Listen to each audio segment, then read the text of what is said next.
confronting decisions being made by strangers? We all face legal, financial, and physical challenges every day at all stages of life. Don't leave important matters to chance, and don't wait until you are elderly. No one can predict what the future holds for us, so even young adults and young couples, everyone, should be prepared for the unexpected. Give your family and yourself the most important gift you can give, the gift of peace of mind. Visit ConnecticutElderLaw.com. Eliasson and Tenor, 203-336-2566. Protecting your family's future. Eliasson and Tenor. For peace of mind, 203-336-2566.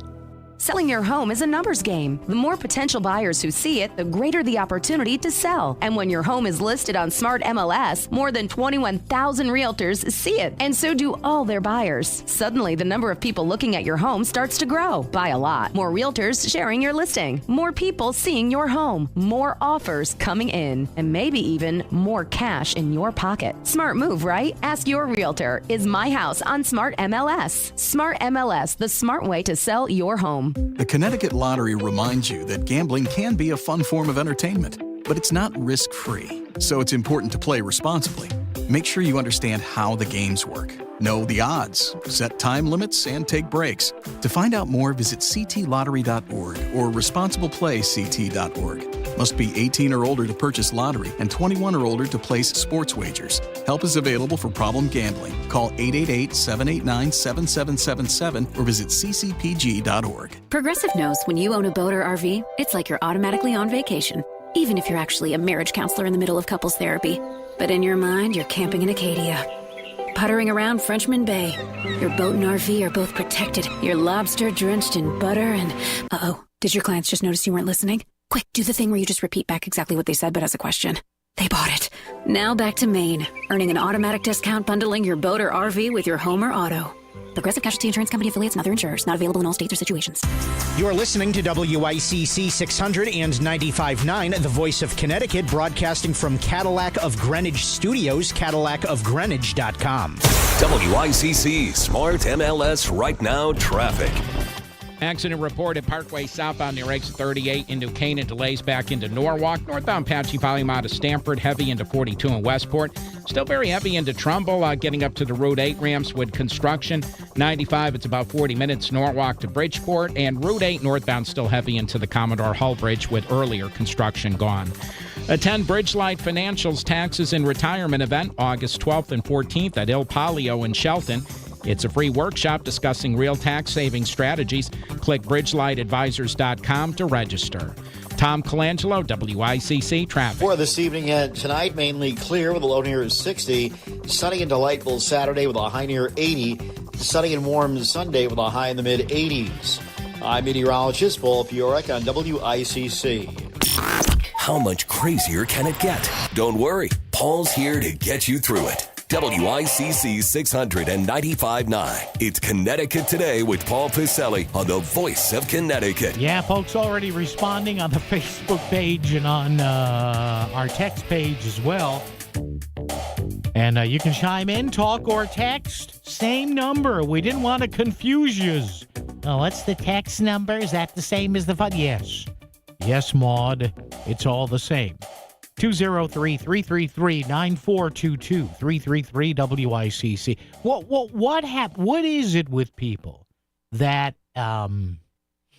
causes them to stray from the straight and narrow? And again, I'm not one of those guys or gals who does a show like this and says, the government sucks, it all sucks. No, it doesn't.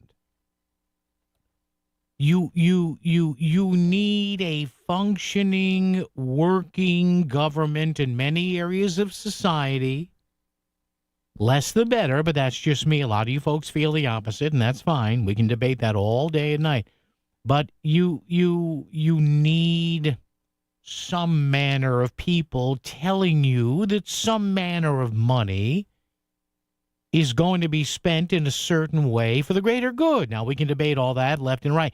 But anytime you look at some place that is governed under certain governance for a long enough time, you're like, oh, there it is. There's that corruption again. And, man, for a relatively small state, And let's face it, I mean, we know geographically, what do we? I don't know how many square miles. I used to know this off the top of my head. But having said that, 3.5 million people. Again, we see over the past 2 or 3 days stuff going on, either definite or alleged or whatever, or rumored or rumbled about, whispered about the state being known as Corrupticate. I'm seeing it pop up all over the place again. So what is it with people? And I don't mean to dance on people's political graves, because a lot of people have made a comeback. We know that. We talk about that all the time. I'm all into second chances, third chances. I don't know. Because Lord knows I've gotten a few second chances in my life, and I've tried to make the best of them. Most of the time I have. But seriously, simple question here. Simple question on a Friday. Let's chat about this for at least a while. What causes some of our elected and appointed officials to do the wrong thing? I mean, stuff that you should know is wrong. Why is there so much corruption in Connecticut? And there is. That's why, tongue-in-cheek, a lot of times, even among the political classes here of both parties, you hear, Corrupticate. Look, 5 minutes before the show started, literally, I took a piece of scrap paper here in the studio, grabbed my stylish WICC Connoisseur Media ballpoint pen, and I just scribbled down Joe Ganim the first time, City of Bridgeport absentee ballots, Doug McCrory being investigated, Costas Diamantis, John G. Rowland, Terrence Chang, the state pier money rat hole, Michael DeMassa West Haven, the Public Utility Regulatory Authority, and PURA, and whether or not Marissa Gillette worked hand in hand with some lawmakers on an op-ed, which by statute she's not allowed to do, and the other day an audit of the Corrections Department. Right there. 1, 2, 3, 4, 5, 6, 7, 8, 9, 10. There's 10 cases right there. Without me even sitting here, there's got to be more. Let me go to Google. Let me go to, what's that AI thing now? Grok. Let me ask Grok. Hey, Grok. Yes? Give me a complete list of corrupt stuff in Connecticut and crap. So what is it about people? Why do they do that? Why do you do it? What is it just let me ask you this, maybe. Here's an angle. Is this just the human condition that goes on everywhere, but when it deals with tax money and those among us who are set to govern us and those that we elect because it just gets the spotlight on it? Oh, wait a minute. Hold on. Wanda Jeter Pataki. There's another name I could add. There you go. 1, 2, 3, 4, 5, 6, 7, 8, 9, 10, 11. 11 names and or things that I just jotted down off the top of my ever-balding head. What causes people to do stuff that they know is wrong? Now, granted, from the time we're little kids, we try and get away with stuff. I'm sure if I had some sociologist or psychiatrist or psychoanalyst on, they would say, well, maybe it's a thing that, personality types that like to be challenged and say, hey, I'm untouchable now. I'm elected as the prime minister. Whatever. They can't come after me. Maybe it's a personality type, I have some psychiatric professionals in the family, and we always used to talk about, who gets into certain jobs. Is there an arrogance among, say, entertainers, radio people, TV people, politicians to say, hey, I am who I am, and I can get what I want because I'm me. But, man, the corruption in this state, 1, 2, 3, 4, 5, 6, 7, 8, 9, 10, 11. 11 things, places, stories, or peoples that I just wrote down off the top of my head without even saying, oh, boy, I got to buckle down and do this list. Alex in Prospect leads us off today. Alex, good afternoon. How are you? I'm well. How are you? Yeah, I know you're forgetting one. Yeah, who? Wasn't the old mayor of Waterbury? Wasn't it? Giordano. Oh, my God. And that was sleazy. Oh, my God. The only reason they caught him is because they were looking at him for some other racketeering, and they caught him on the cell phone wiretap. Trying to arrange with some woman for her daughter or so. Oh, remember that? Yes. Yeah. Oh. And, you talk about why are the people doing it? Because there's no fear of consequences. Yeah. That's why.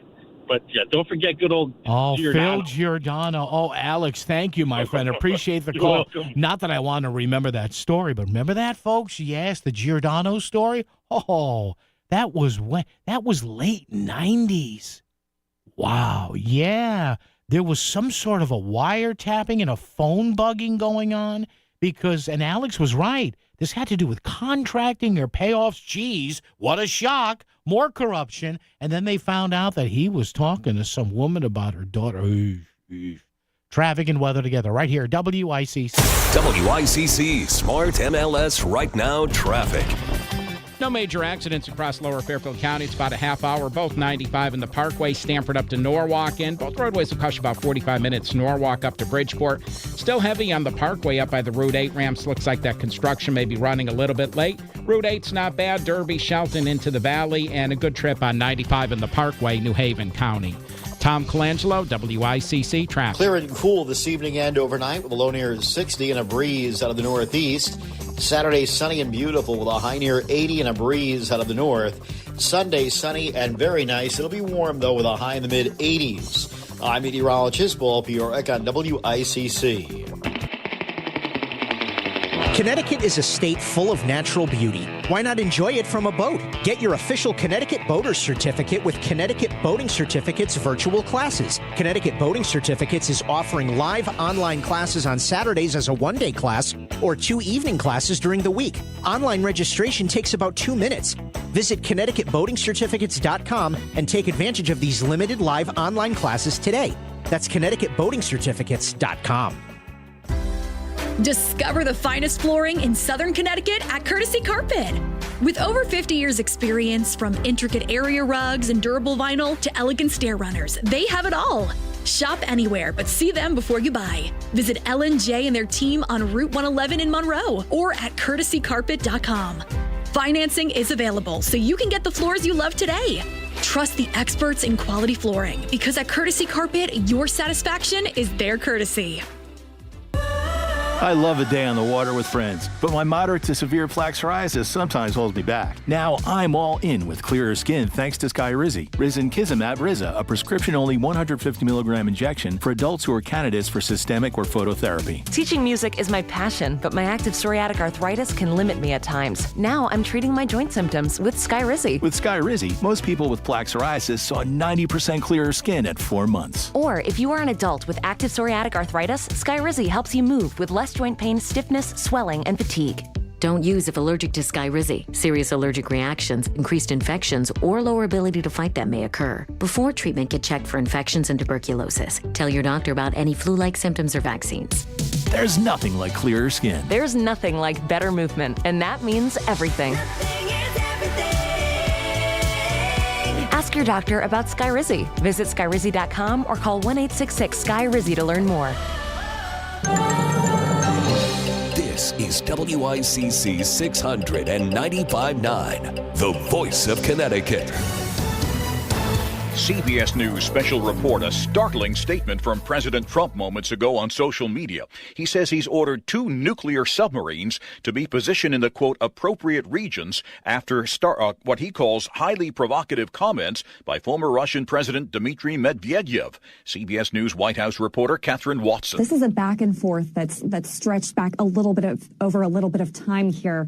President Trump has threatened tariffs on buyers of Russian oil, among other threats that obviously the president has made as Russia continues to attack Ukraine. CBS's Tina Krause says there are more indications the announcement is related to those continuing attacks. A senior U.S. diplomat told the UN Security Council President Trump has made it clear he wants a deal to end Russia's war in Ukraine, by that August 8th deadline. And if it doesn't happen, that the U.S. is prepared to take further steps to secure peace. CBS News Special Report. I'm Christopher Cruz. WICC 695.9. Voice of Connecticut Local News Update. The state police sergeant who pulled his gun and spit in the face of a YouTube journalist who visited his home has retired. Sergeant Brian Fahey's retirement took effect today, and he will begin collecting a pension of at least $120,000 a year. YouTube broadcaster Sean Paul Reyes and his cameraman were both arrested after the incident at Fahey's Groton home on Pendleton Farm Road. Reyes is pledging to hold Fahey accountable in civil court now that he has avoided punishment from the department by retiring. A wake is being held today for Plainville volunteer firefighter Ray Moreau from 3 to 7 p.m. at the Plainville Funeral Home on Broad Street. The 60-year-old died from injuries suffered at the scene of a fire on Maria Road last Sunday. A funeral service is set for 10 a.m. tomorrow in Welty Hall at Central Connecticut State University in New Britain. A former New Canaan Schools cafeteria worker is avoiding prison time in her sentence for her role in a scheme to steal $500,000 from the district. Marie Wilson was sentenced this week to spend a year on probation after pleading guilty to first-degree larceny and defrauding a public community. The 74-year-old Wilson apologized in Stamford Superior Court on Tuesday before receiving her sentence. The judge did not order Wilson to pay any restitution as part of the sentence. A man has been arrested in charges related to a deadly Norwalk moped crash in April. Krishad Johnson of Norwalk is charged with second-degree manslaughter with a motor vehicle, DUI, and other offenses. The crash between Johnson's vehicle and the moped happened April 13th at the intersection of West Avenue and Reed Street. Moped rider Jose Oliveria died at the hospital after the crash. 2 bail agents have been arrested after they allegedly boxed in the wrong vehicle while looking for a fugitive in Bridgeport. Police say the incident happened January 15th on an I-95 entrance ramp. Bail agents Joshua Murray and Mahmood Khan told police they thought a suspect got into the vehicle they stopped, but instead it was just a woman who works at the courthouse. Both are charged with violation of bail agent requirements and other offenses. Connecticut has received all of the federal education funding that had been frozen recently by the Trump administration. The state reported in July that around $50 million that had been previously appropriated by Congress was being withheld. The money was mostly for after-school programs, teacher training, and English language instruction. By yesterday, the state had received close to the amount it collected from the federal government last year as the grants had finally arrived. Education officials such as Stamford Education Association President John Corcoran have worried about the impact the lack of funds could have, not only in the classroom, but for after-school education as well. The summer goes quick, and to not know teacher-wise what you can and cannot do before or after school, or parents not knowing, are they going to be able to drop off their son or daughter early for that extra help or have them stay late? That uncertainty's got to be, really gut-wrenching. Federal immigration officials have canceled the deportation flight of a New Haven high school student who was arrested at his job. The teen, identified by his first name, Estras, is being held at a Louisiana detention center and was set to be deported yesterday. His attorney now says that ICE has agreed to move the 18-year-old back to New England, where the challenge to his detention can continue in court. New Haven Mayor Justin Elliker told WFSB Channel 3 that the actions by ICE are deplorable. ICE has decided to pick up a young kid and deport them. I mean, imagine any person all of a sudden cops show up and just take you out of your life. Would be terrifying for an adult, but for an 18-year-old kid? The teen was arrested during an immigration enforcement action at a Southington car wash last week. St. Vincent's Swim Across the Sound fundraiser is tomorrow, and both swimmers and boaters will be journeying from Port Jefferson in Long Island to Captain's Cove in Bridgeport to raise money and awareness for cancer research. The 15-mile race across the Long Island Sound benefits cancer patients and their families statewide. Kelsey Lasarina, an oncology nurse at Hartford Healthcare, spoke with WTNH-TV News 8 about what taking part in this event means to her. This is hugely important to me because the funding that our team is raising, we're bringing that back to my cancer institute, to my patients that I work with, which is super exciting. If you would like to donate, you can find more information at giving.stvincents.org. Trumbull Republicans have officially endorsed former Councilman Mark Block for First Selectman. Block is a lifelong Trumbull resident and previously ran in 2021 against Democratic incumbent First Selectwoman Vicky Tesoro. Block says the town is ready for a change, and his primary goals will be tax relief, preserving the town's quality education, and transparent government. And vendors who had been scheduled to sell food and other items at the Soundside Music Festival are saddened to learn of the event's cancellation. Multiple food vendors indicate they have passed on other jobs because of their plans to be at Soundside and are now left with holes in their budgets. Bridgeport business owner Martin McCarthy from Fire Engine Pizza told WTNH-TV News 8 that he turned down other catering opportunities to work at the festival. It's 3 days, 2 trucks, 2 positions per day per truck, and some of the parties were rather large that we had to turn down. The festival drew 57,000 people to the 2-day event last September with over 50 vendors on hand. Bridgeport officials say it appears slow ticket sales led to the cancellation of this year's event. I'm Chris Williams with WICC News. WICC Smart MLS Right Now traffic. No major accidents across lower Fairfield County. It's about a half hour, both 95 in the Parkway, Stamford up to Norwalk in. Both roadways will cost you about 45 minutes. Norwalk up to Bridgeport. Still heavy on the Parkway up by the Route 8 ramps. Looks like that construction may be running a little bit late. Route 8's not bad. Derby, Shelton into the Valley, and a good trip on 95 in the Parkway, New Haven County. Tom Colangelo, WICC Traffic. For this evening and tonight, mainly clear with a low near 60.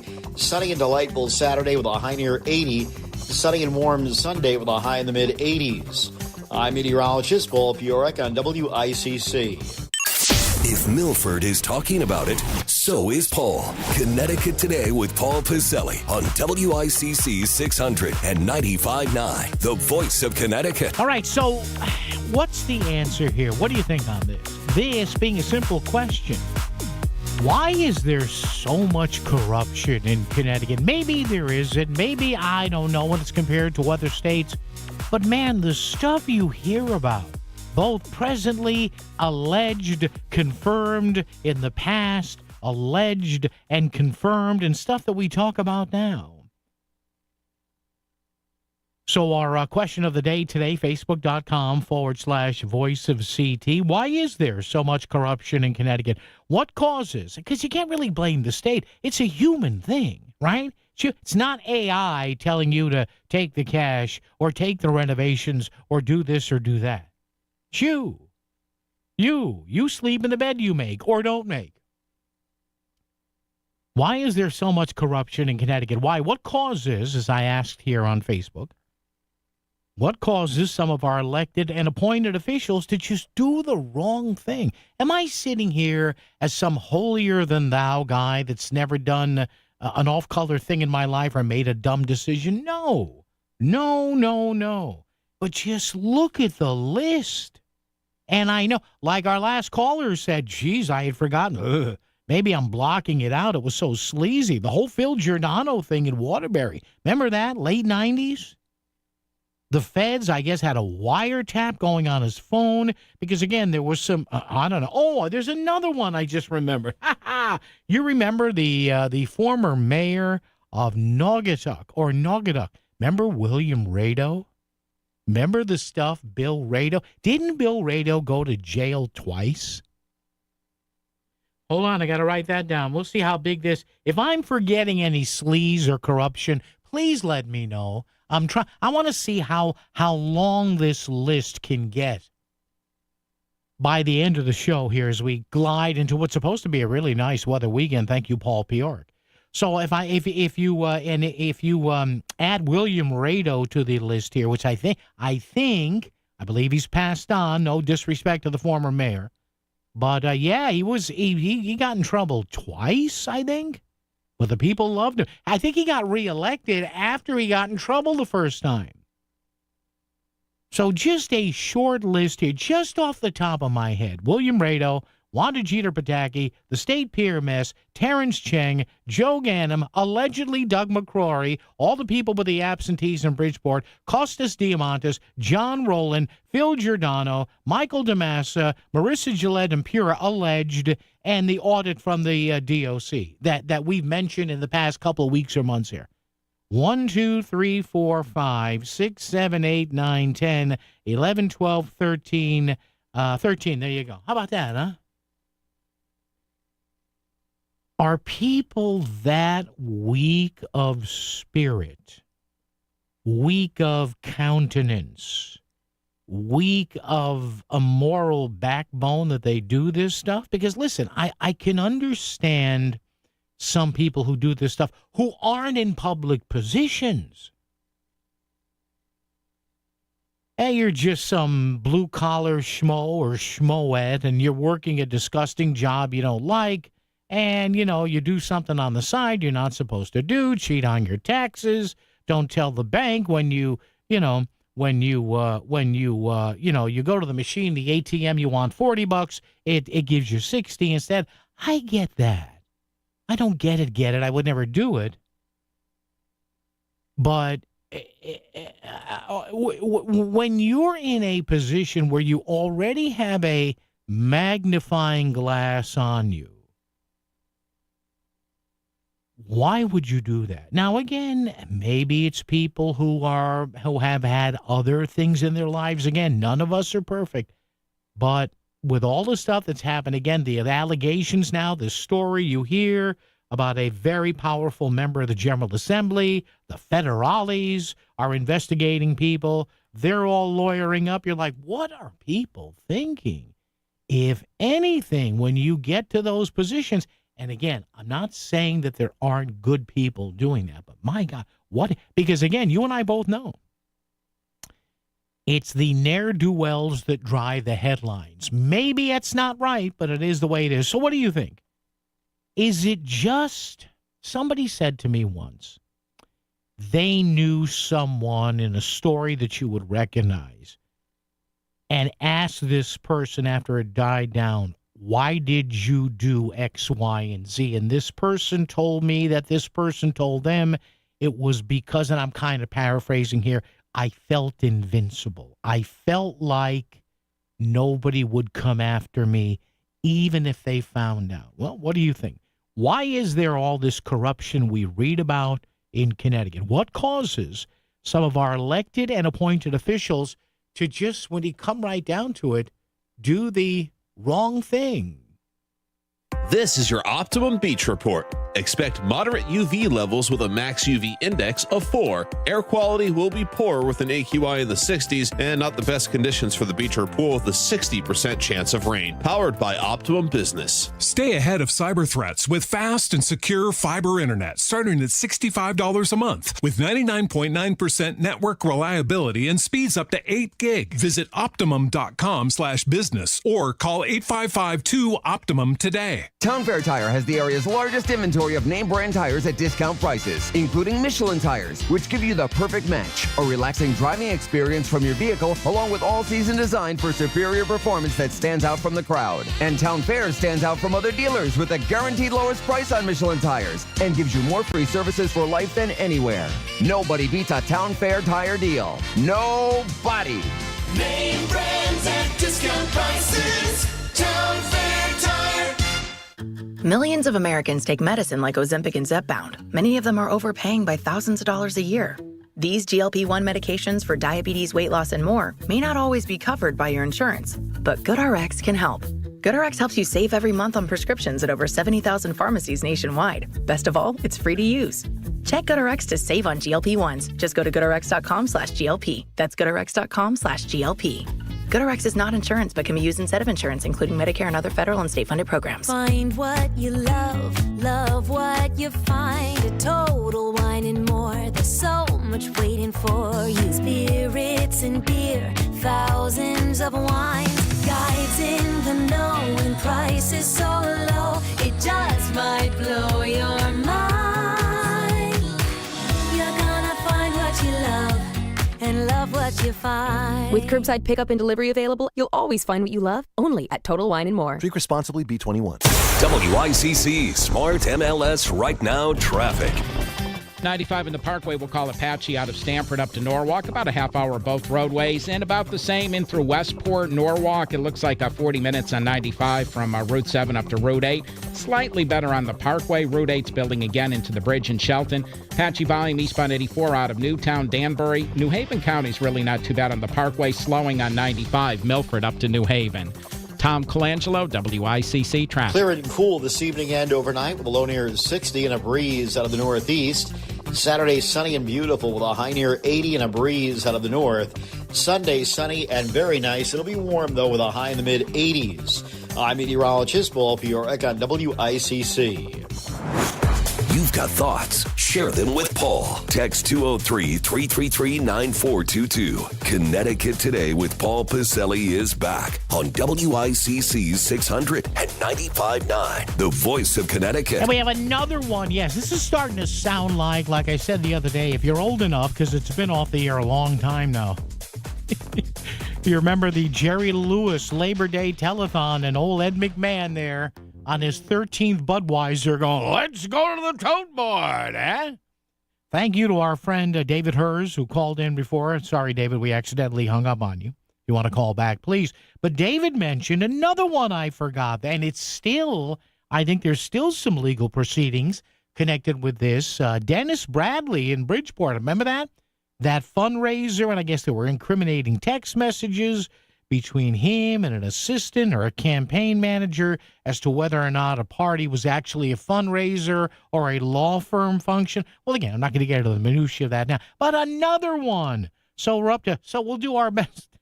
Ed McMahon, are you all right, sir? Let's go to the tote board. 1, 2, 3, 4, 5, 6, 7, 8, 9, 10, 11. 12, 13, we're at 14. Yes, keep them coming. Keep the sleaze coming. Where the hits just keep on coming. Oh, man. Why is this? 203-333-9422.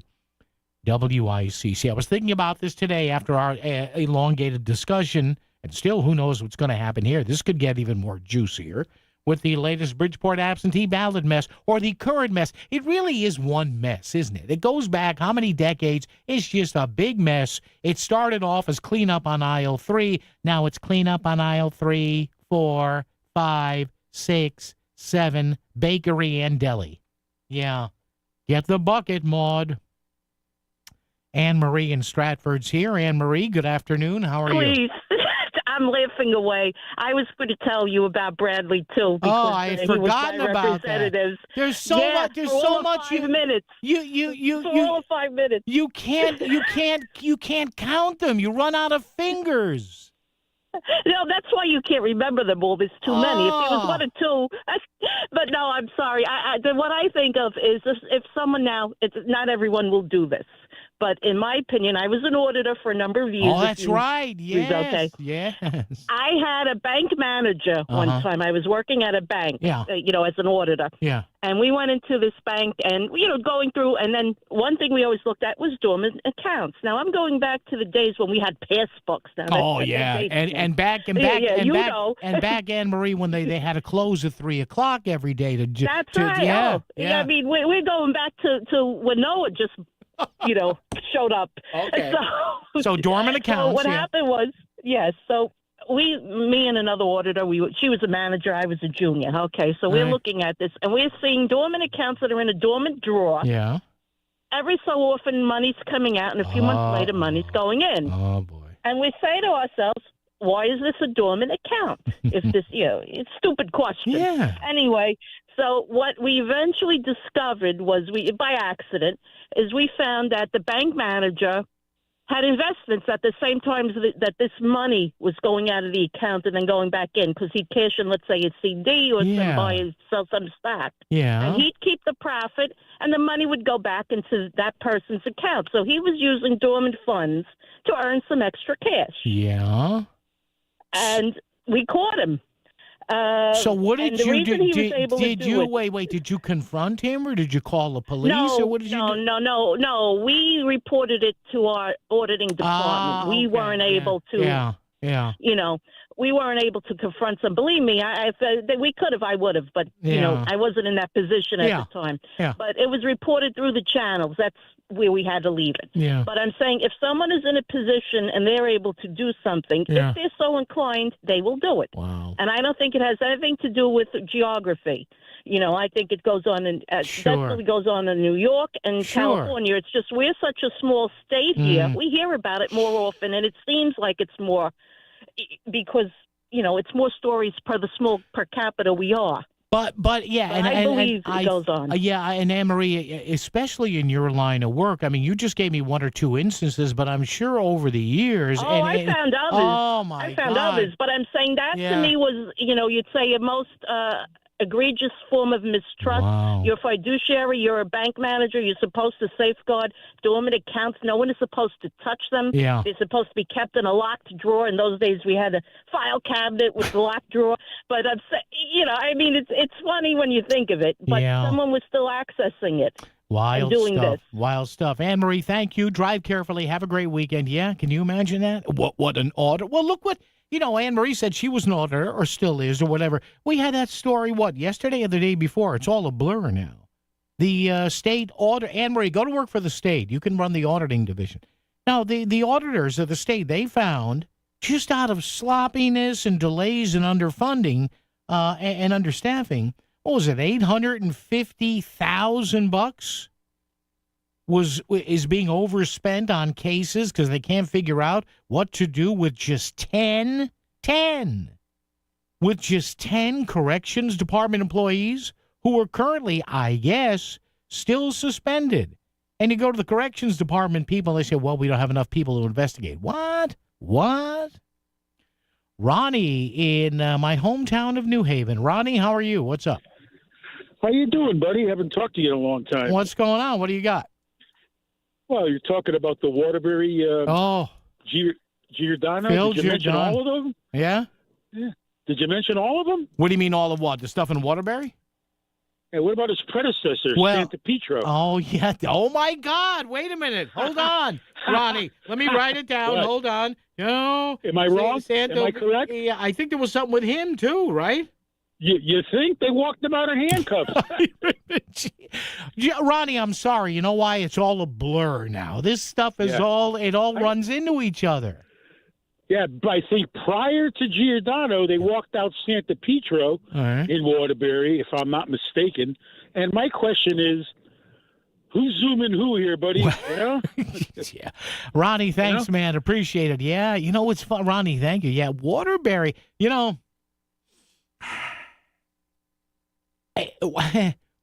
for some reason, and I don't know what the reason is, a lot of people complain about the corruption in Hartford, and the allegations and corruption in Bridgeport, and I don't know, there really wasn't a lot in New Haven. I remember growing up. It was the Democratic machine there with Dick Lee and Bob Gimo and everything. But, yeah, you know, the underappreciated corruption capital of Connecticut may be Waterbury. That's right. Joe Santapetro. Phil Giordano, man, oh, man. And maybe there is something to what Anne-Marie said. Maybe, I guess there's going to be a percentage of people, and maybe this all has to do with the personality type that goes into politics. Because to me, anybody who's in politics, I don't care whether you're a conservative, a liberal, a Democrat, a Republican, old or young, there are probably what psychiatrists and psychologists and sociologists call personality types. Eric Clapton once said that most rock stars that he still to this day, associates with, what did he say? Most of us are, how did he put it? And I laughed because it clicks with some radio people I've worked with over the years. He said, we're egomaniacs with inferiority complexes, right? That's me. I sit here blabbing for 4 hours a day, but I'm not looking anybody in the eye. except my producer, news guy, call screener, keeper of the responses on Facebook questions, Chris Williams. But yeah, so maybe that's it. Maybe everybody who is in politics, to one extent or the other, has to control a personality type that, if left untreated or uncontrolled, would lead them to be corrupt. Maybe. I don't know. And it's like, every so often I'm talking to an employee here or women I know, and we laugh because my line about guys who cheat, every guy has the capacity to cheat, whether they're in a committed relationship or a marriage, whatever. And I remember a woman one day says, well, why do some guys do and some guys don't? And I said, well, we as guys, we have various genes, hair color, eye color, height, weight. Every guy has a dirtbag gene. Every guy has a gene that goes back to prehistoric days. Some guys can control it better than others. That's what it is. Becomes animalistic. Maybe politicians are like that too. 203-333-9422, 333-WICC. WICC Smart MLS Right Now Traffic.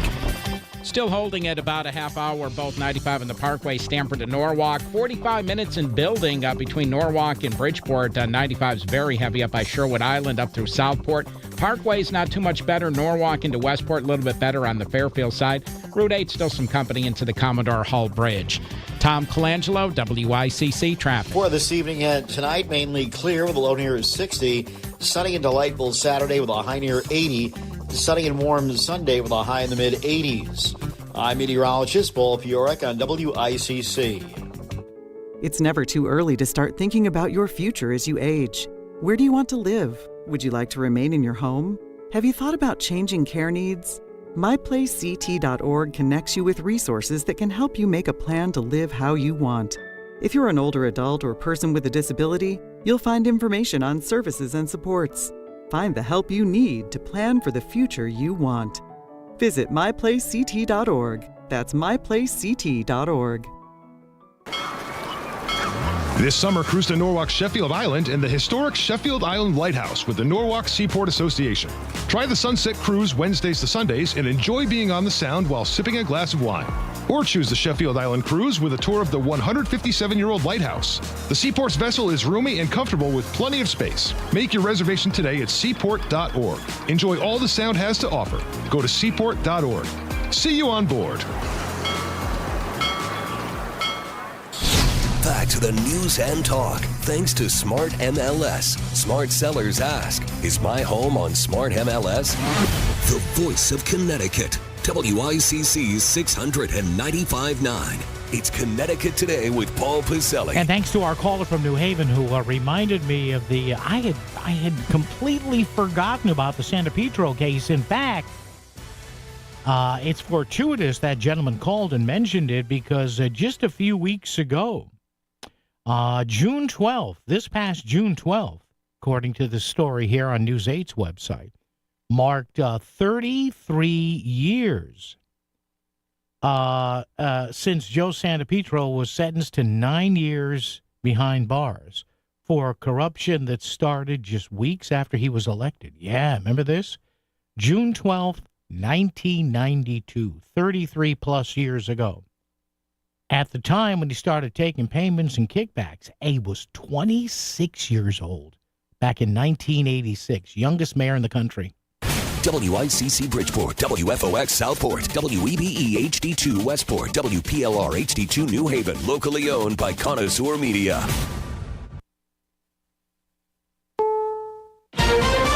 This is CBS News on the Hour, sponsored by Progressive Insurance. I'm Christopher Cruz in Washington. The Department of Labor has reported disappointing jobs numbers for July, sending the stock market into a swoon at this hour. The department also adjusted May and June employment numbers down. And now CBS's Ed O'Keefe says the president has just ordered the government official overseeing jobs data to be fired. What he says here is we need accurate jobs numbers. I have directed my team to fire this Biden political appointee immediately. She will be replaced with someone much more competent and qualified. Important numbers like this must be fair and accurate. They can't be manipulated for political purposes. Trump accused the official of tampering with the jobs data before the election to help Kamala Harris. Bankrate's Mark Hamrick says the news that employers added just 73,000 jobs last month is ominous. This is one of those reports that we see only, once every several years, where you have to ask the question, are we at an inflection point in the U.S. economy? And the inflection point would be one where the economy is weakening substantially. President Trump's threatened tariffs are causing economic damage overseas, says CBS's Elizabeth Palmer. Switzerland reeling from that unexpected 39%. So not only its stock market is down, its currency as well. And here in the U.S., it has been a day deep in the red on Wall Street. The Dow is down more than 1.25%. Tesla has been ordered to pay $329 million to victims of a deadly crash involving its autopilot driver assist technology. Details from CBS's Jim Krasula. The jury decision in Miami opens the door to other potentially expensive lawsuits and is a blow to Tesla's reputation for safety. The federal court jury decided Tesla has significant responsibility because its technology failed, and that not all the blame can be put on a reckless driver, even one who admitted he was at fault. A 22-year-old woman was killed when she was hit on a dark rural road in Key Largo, Florida in 2019. President Trump today said he's ordered the deployment of 2 nuclear submarines in response to, quote, highly provocative comments by a senior Russian official. CBS's Charlie D'Agata says the president didn't say where the subs were heading. The Navy never divulges the location of their submarines unless they are tasked to do it in order to send a message. It's not clear if the subs are nuclear armed or merely nuclear powered. As New York City recovers from yesterday's torrential rains and flooding, Mayor Eric Adams says this is the new normal. This is the new weather patterns that we have to face and we're going to have to address. And with less than an hour to go before the close of trading on a very tough day on Wall Street, the S&P 500 is down about 1.5%, the NASDAQ down more than 2%. This is CBS News. Sponsored by Progressive Insurance. Get renter's insurance to protect the things that make your place a home, including coverage for theft or damage. Visit Progressive.com. This is an important notice to all U.S. taxpayers. The IRS is giving away billions of dollars in tax savings through a federal program called the Fresh Start Initiative to aid delinquent taxpayers. This initiative was established for anyone facing financial hardship and unable to pay their back taxes. Qualifying and enrolling in this program will stop all collections, settle your delinquent tax problem, and even reduce what you owe by thousands of dollars. Call the hotline at People's Tax Relief to see if you qualify and get this free information by dialing 800-375-8936. If you have unfiled tax returns or cannot afford to pay your personal or business back taxes, you can now get the help you need. One simple phone call can resolve your tax problem and save you thousands of dollars. To see if you qualify and to get this important free information, call 800-375-8936. 800-375-8936. 800-375-8936. WICC 695.9, Voice of Connecticut Local News Update. A wake is underway now for Plainville volunteer firefighter Ray Moreau. That will occur until 7 p.m. at the Plainville Funeral Home on Broad Street. The 60-year-old died from injuries suffered at the scene of a fire on Maria Road last Sunday. A funeral service is set for 10 a.m. tomorrow in Welty Hall at Central Connecticut State University in New Britain. A man has been arrested on charges related to a deadly Norwalk moped crash in April. Krishad Johnson of Norwalk is charged with second-degree manslaughter with a motor vehicle, DUI, and other offenses. The crash between Johnson's vehicle and the moped happened April 13th at the intersection of West Avenue and Reed Street. Moped rider Jose Oliveria died at the hospital after the crash. Trumbull Republicans have officially endorsed former Councilman Mark Block for first selectman. Block is a lifelong Trumbull resident and previously ran in 2021 against Democratic incumbent first selectwoman Vicky Tesoro. Block says the town is ready for a change, and his primary goals will be tax relief, preserving the town's quality education, and transparent government. St. Vincent's Swim Across the Sound fundraiser is tomorrow, and both swimmers and boaters will be journeying from Port Jefferson in Long Island to Captain's Cove in Bridgeport. to raise money and awareness for cancer research. The 15-mile race across the Long Island Sound benefits cancer patients and their families statewide. Kelsey Lasaricina, an oncology nurse at Hartford Healthcare, spoke with WTNH-TV News 8 about what taking part in this event means to her. This is hugely important to me because the funding that our team is raising, we're bringing that back to my cancer institute, to my patients that I work with, which is super exciting. If you would like to donate, you can find more information at giving.stvincents.org. And the Orange Volunteer Firemen's Carnival is underway. The annual 4-day event began yesterday and will be held until Sunday. In a conversation with WTNH-TV News 8, Orange Fire Chief Vaughn Dumas explained why the carnival is so important to the all-volunteer department's operating budget. This carnival for us generates a third of our revenue so that we can operate throughout the year. In the town of Orange, there's no tax for fire department. We are a private entity that's contracted to do fire and rescue services for the town. There will be food, rides, games, raffles, and a fireworks display Saturday night. I'm Chris Williams with WICC News. WICC Smart MLS Right Now traffic. Still holding at about a half hour, both 95 and the Parkway, Stamford to Norwalk. 45 minutes in building between Norwalk and Bridgeport. 95 is very heavy up by Sherwood Island up through Southport. Parkway's not too much better. Norwalk into Westport, a little bit better on the Fairfield side. Route 8, still some company into the Commodore Hull Bridge. Tom Colangelo, WICC traffic. Clear and cool this evening and overnight with a low near 60 and a breeze out of the northeast. Saturday, sunny and beautiful with a high near 80 and a breeze out of the north. Sunday, sunny and very nice. It'll be warm, though, with a high in the mid-80s. I'm meteorologist Paul Piorek on WICC.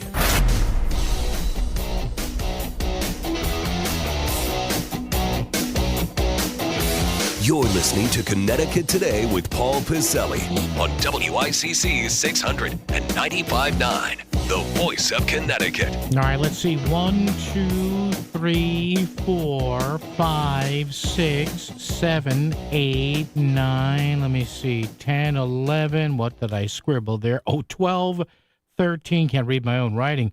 14, 15. So, 15 scandals, people, occurrences that I literally started scribbling down in front of me on my scratch paper.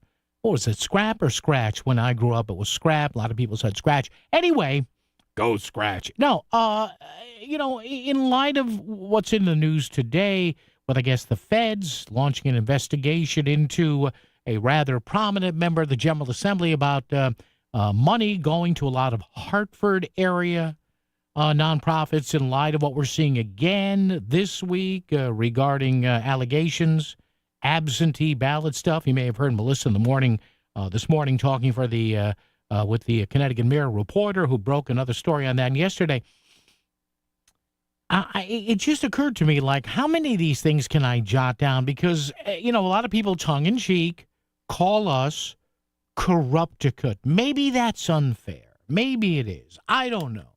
Is it unfair? You tell me. Because I'm sure any modern mechanized state that has any sort of formal government has a lot of sleaze. But why does it keep happening? That's my question. That's our question of the day. An hour from now, Chris will be going over many of the responses to that, of course, as we all say, leaving out the obscenities. One day we're just going to put the obscenities in. We're going to tell you people, just say whatever the heck you want. And Chris will say bleep instead of what you put in there. No, seriously. 203-333-9422, 333-WICC, talk or text. You tell us, tell the vast audience here in Fairfield County, some in New Haven County too. Why is there so much, I guess I should say, perceived corruption in Connecticut? Maybe, as one of our previous callers said, Anne Marie, and my thought too, maybe it's just par for the course, right? Maybe it's the cost of doing business.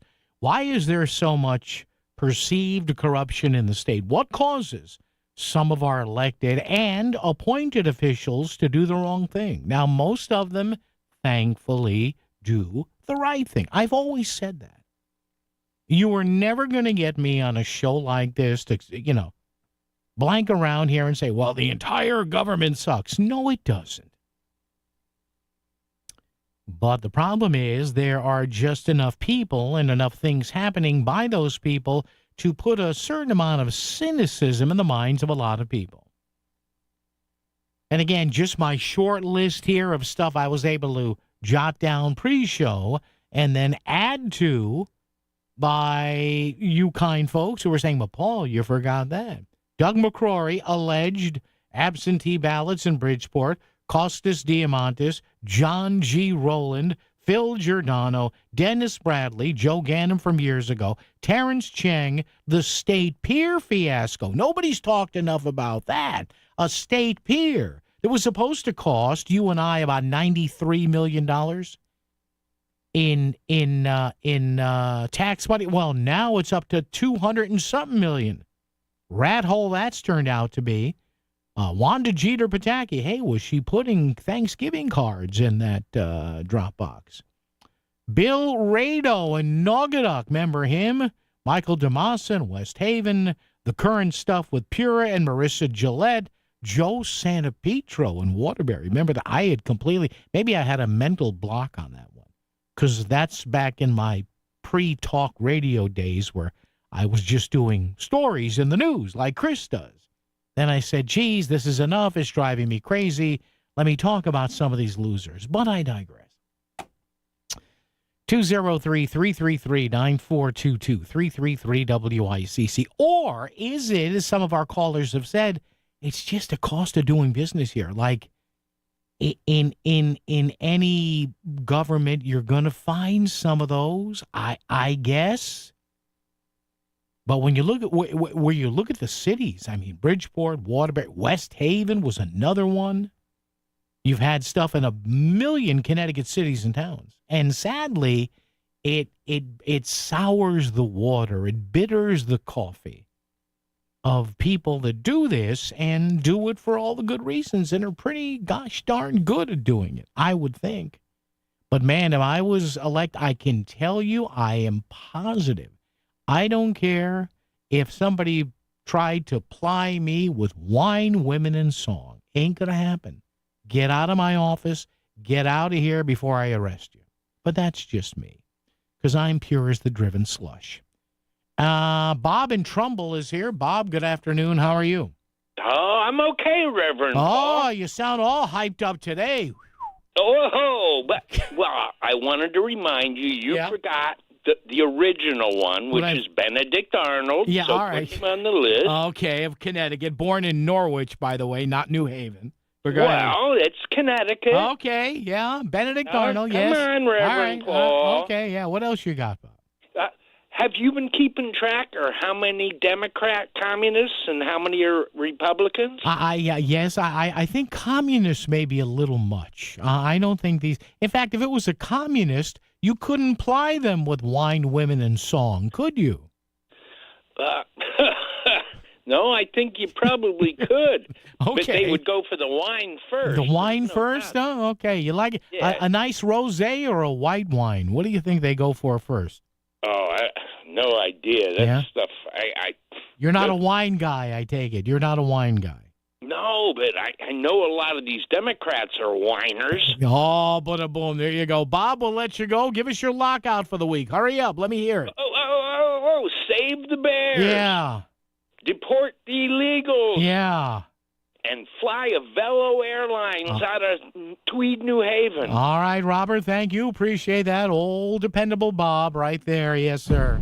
There's something lurking in Long Island Sound. It's waiting for you.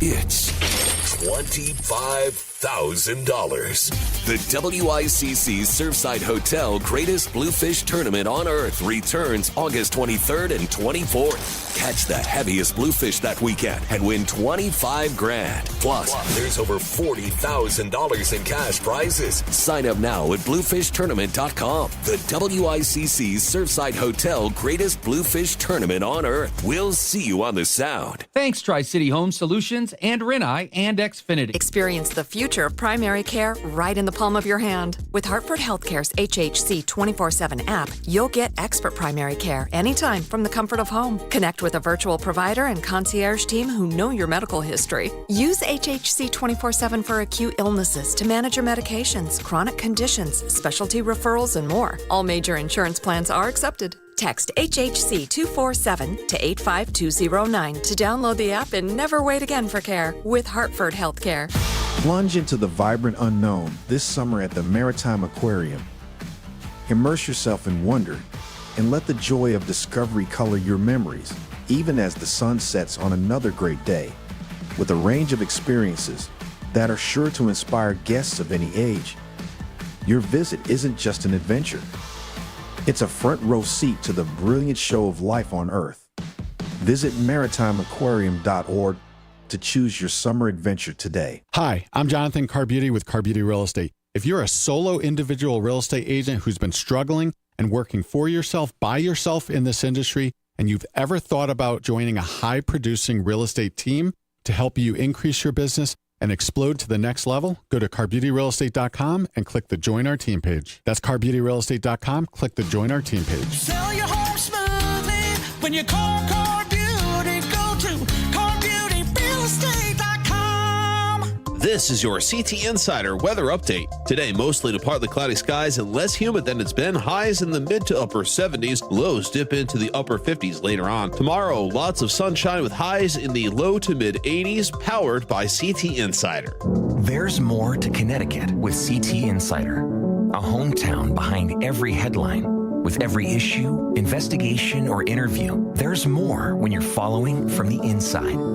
Visit ctinsider.com for more. Hungry for inspiration in the kitchen? Join us Saturdays at 3 p.m. on WICC for Plum Love Foods, your ultimate food talk destination. Hey, it's Chef Plum. I'm a 6-time Emmy-nominated chef with over 30 years in the industry. And unlike other food shows, we don't just talk about food. We actually work in the hospitality industry. Learn about some awesome food people in our state, or just have a laugh because it's just food. Plum Love Foods. No agenda, no politics, just food. You're listening to WICC 600 and 95.9, the voice of Connecticut, broadcasting from Cadillac of Greenwich Studios, CadillacofGreenwich.com. WICC Smart MLS Right Now Traffic. 95 northbound accident now in Norwalk, left lane taken out right around East Avenue at exit 16. The delays go back to Norotan Heights, pretty much almost back to Stamford. Beyond that, really not too bad into Westport, Southport, Fairfield. Parkway sees a heavy wave, Route 7 up to 42 in Westport. Busy Route 8, there may be an accident up by the Parkway, heavy up by the Commodore Hall Bridge. Stay ahead of cyber threats with fast and secure fiber internet starting at $65 a month with 99% network reliability. Visit optimum.com/business today. Tom Colangelo, WICC Traffic. For this evening and tonight, mainly clear with a low near 60. Sunny and delightful Saturday with a high near 80. Sunny and warm Sunday with a high in the mid-80s. I'm meteorologist Paul Piorek on WICC. A place where you can complain freely.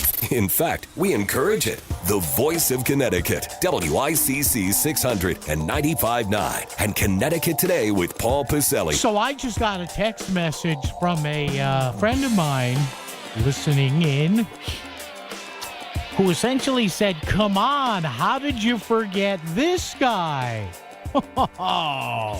I got a name. Of course. This name here is like the big oak tree that you don't see because you walk past it every day and you're used to seeing it here. Wow, I got to give you this. It's no great shakes of peeling my brain apart to get this, but how did I remember, or how did I not remember this guy? My Lord. We'll tell you who that is momentarily. First, though, Todd in Shelton is with us today. Todd, good afternoon. Happy Friday to you. How are you?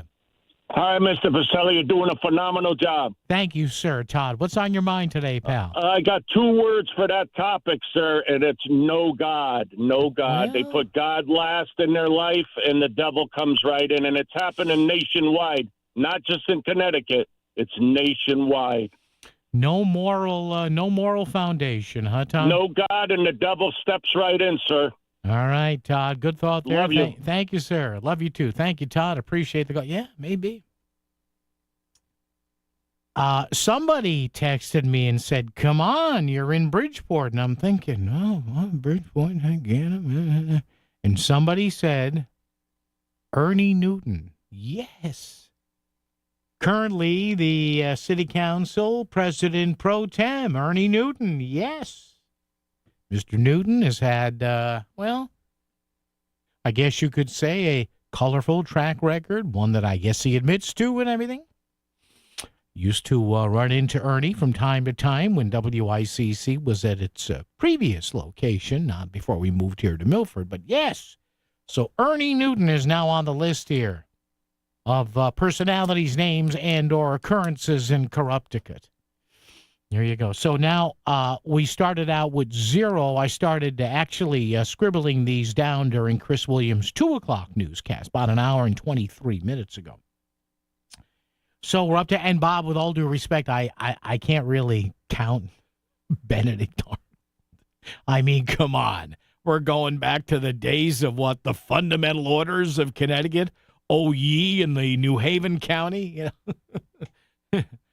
Dearest mother, I must traverse to New London County. I shall ride you in a month. No, it doesn't work that way anymore. 1, 2, 3, 4, 5, 6, 7, 8, 9, 10, 11, 12, 13, 14, 15, 16. 16 people, 16 scandals, 16 places. In just an hour and 22 minutes of me thinking here, did I forget anybody? 203-333-9422, 333-WICC. I mean, look, I know I've forgotten things over the years, and just because we have talk radio now and the internet and social media, I know there's been corruption and ne'er-do-wells and people taking bribes and then having to go to jail, whatever. I mean, this has been going on since man first went, I mean, the first bribe, it was like, That was the first bribe, right? We took it, you know. Oh, man. By the way, coming up at the 5 o'clock hour, our buddy, our pal, Chris Caruso is going to have his more than 2 cents on that. And don't forget, Chris will remind us again, coming up this Monday night, I think he told me is the final vote or key vote as to whether or not the city of Bridgeport, how about that? Fortuitous timing, huh? Updates and tightens up things on an ethics commission or starts a new ethics commission and bolsters whatever's there regarding ethics or the lack thereof already. So fortuitous time for that. So we'll talk about that coming up in the 5 o'clock hour. A lot more coming up here. 203-333-9422, 333-WICC. Chris, was that caller, did I forget somebody or was somebody adding? Oh, okay, you were. I thought, because some people are adding these things off air too.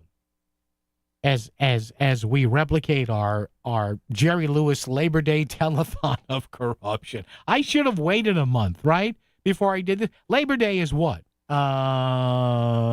September 1st, I think, this year. It's a month from today already. We should have done that. We should have. I should have gotten band music, orchestra music, gotten somebody who could spin plates. Some washed-up Borscht Belt comedian here. Let me tell you. And we could have done the telethon of corruption here. 203-333-9422, 333-WICC. Yes! Another person! I got it. Now, you know what I just did? I had to flip the page now. Wait a minute. Hold on. I got to flip the page. Because... All right, let's go to the tote bar there. Les Brown and the Band of Renown. Eddie Perez, the mayor of Hartford. Remember that? Oh, yes. Eddie, remember that scandal? Oh, thank you to whoever wrote in for that one. And that person earlier, I should have thanked you until somebody called me with this, Joe Santapietro. Somebody wrote, hey, Paul, if George Carlin was still alive today, he'd be having a field day with what's going on in Hartford with pot and mushrooms. Oh, that was from a couple of weeks ago. Okay. Sorry. But it's still funny, though. Eddie Perez, yes. That's right. Okay, so this person said corruption. Why? Maybe so many NGO programs, that's non-governmental organizations, which is, I guess, what the federal investigation is going on now concerning, get government money, not their own, to spend on clients, not paying their own bills. When all the money transactions are not your money, all the checks and balances go out the window. Yeah, I could see that. Eddie Perez. Very good. Very good. Somebody else texts in here at 333-9422. Recently, a First Select woman in a small town in Connecticut resigned after she hired a family member accused of child abuse. Yes. I don't remember the name, but yeah, I do remember seeing that story. Man, oh, man. Let me see. Now, that one, no, hang on. And somebody else texted in here, look at all the nonsense that New York has had with its elected governors. You had Spitzer, who was disgraced by some kind of high-end prostitute website. And then you had all the well-known news for various nonsense, all Democrats. Okay. Well, there you see. I knew you'd remember stuff. Who am I still missing on the corruption bandwagon? It's about that time in the telethon where,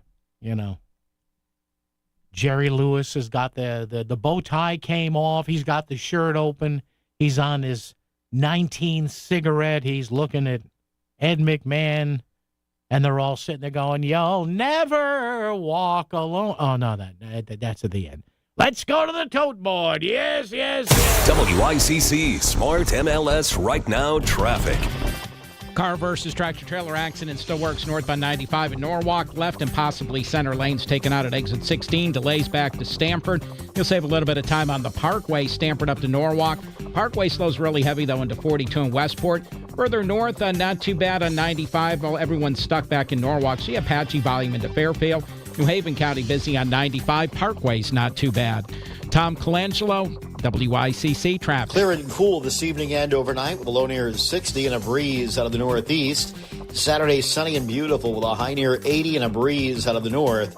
Sunday, sunny and very nice. It'll be warm, though, with a high in the mid-80s. I'm meteorologist Paul Piorek on WICC. Repair your car with confidence at Sono Collision, Fairfield County's premier destination for top-notch collision repairs. Our expert team uses state-of-the-art equipment to restore your vehicle to pre-loss perfection. We prioritize your family's safety when it comes to fixing your car. Trust the care and precision of Sono Collision. Because after a collision, you deserve quality repairs and peace of mind. Visit us today at sonocollision.com. That's sonocollision.com. Your car will thank you.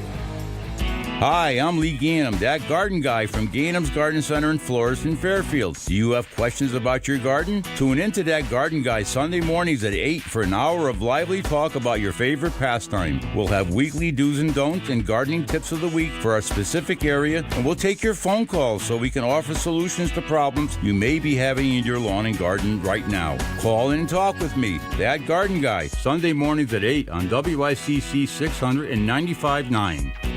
Did you know you can get your prescriptions for less at your local pharmacy? You can with GoodRx. It's the free app that can save you money on your medications. Just search for your prescription, choose the pharmacy and the price that works best for you, and then show your GoodRx coupon to your pharmacist at the drop-off counter. GoodRx works at over 70,000 pharmacies, including Walmart, Rite Aid, and Walgreens, and it works whether you have insurance or not. It's easy to save. Next time you drop off your prescription, check GoodRx. To start saving today, go to GoodRx.com. GoodRx is not insurance. Find what you love, love what you find. A Total Wine and More. There's so much waiting for you. Spirits and beer, thousands of wines. Guides in the know and prices so low, it just might blow your mind. You're gonna find what you love and love what you find. With curbside pickup and delivery available, you'll always find what you love, only at Total Wine & More. Drink responsibly, B21. This is WICC 695.9, the voice of Connecticut.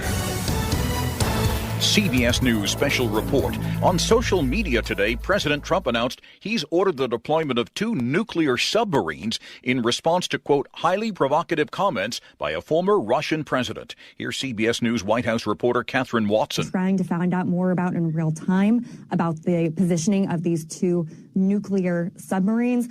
We understand that our submarines are kind of nuclear by nature, but still an incredibly grave and important statement from the president. It's not clear if the submarines are nuclear armed. Here's CBS's Charlie D'Agata at the Pentagon. It's certainly an escalation in terms of the war of words, but in practical terms, where America's submarine fleet is located or where it's moving, we may get a message later from Navy or from Stratcom if it is indeed a decision that was made by the president. In his post, Trump called the Russian official statements foolish and inflammatory. CBS News special report. I'm Christopher Cruz.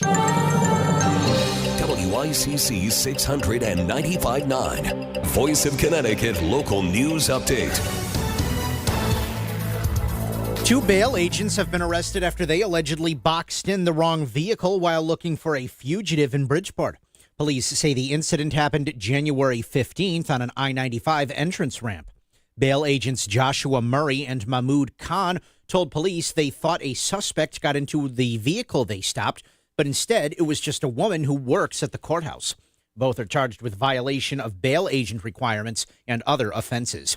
The state police sergeant who pulled out his gun and spit in the face of a YouTube journalist who visited his home has retired. Sergeant Brian Fahey's retirement took effect today, and he will begin collecting a pension of at least $120,000 a year.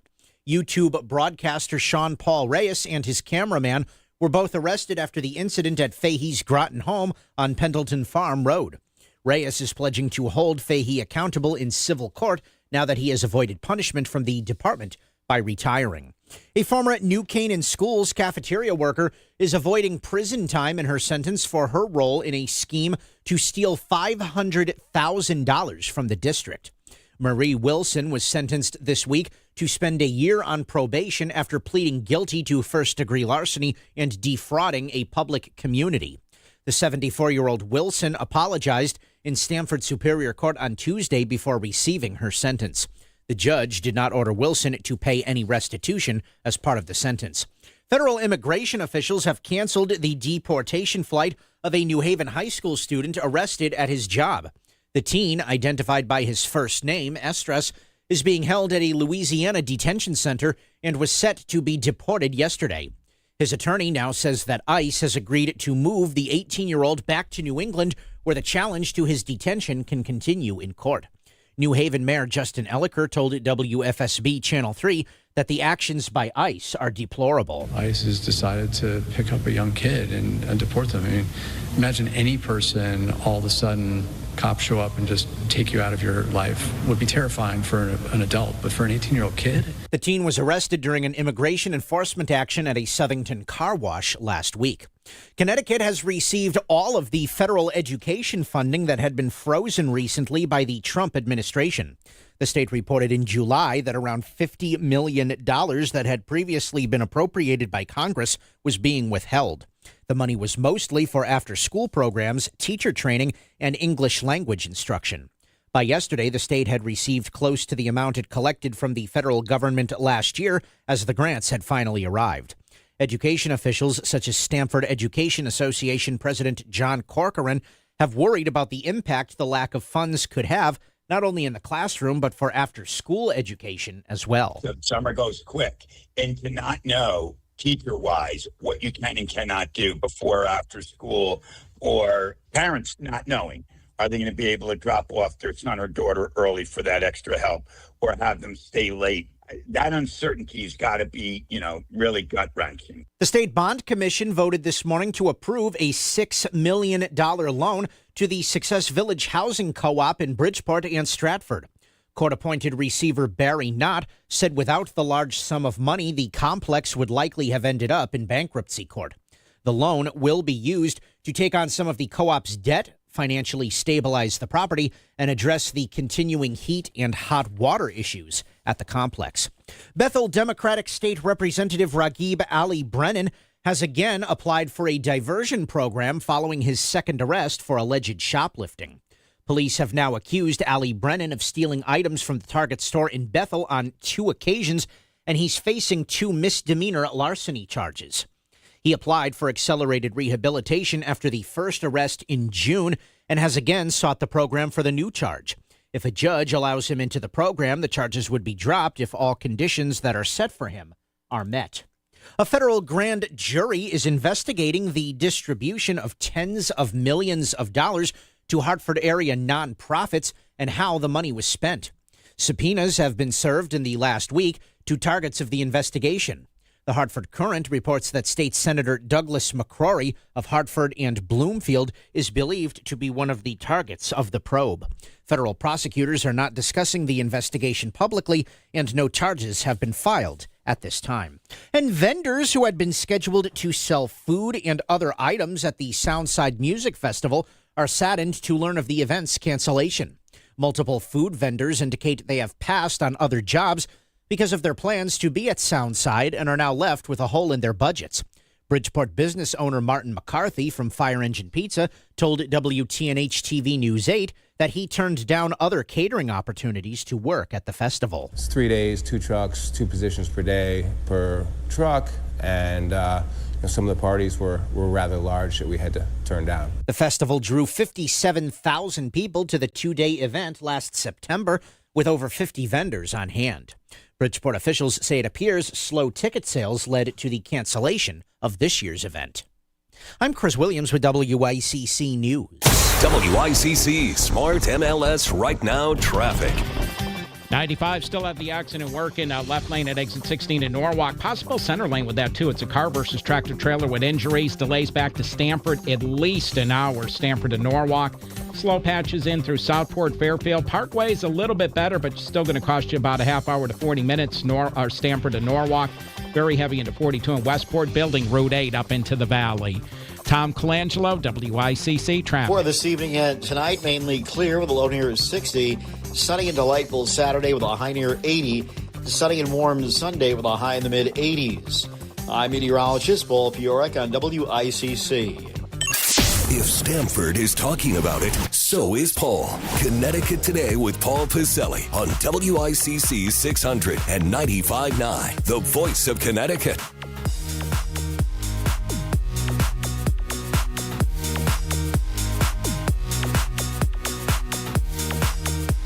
All right, 203-333, 90422-333, WICC. Once again, 203-333, 9422-333, WICC. Talk or text.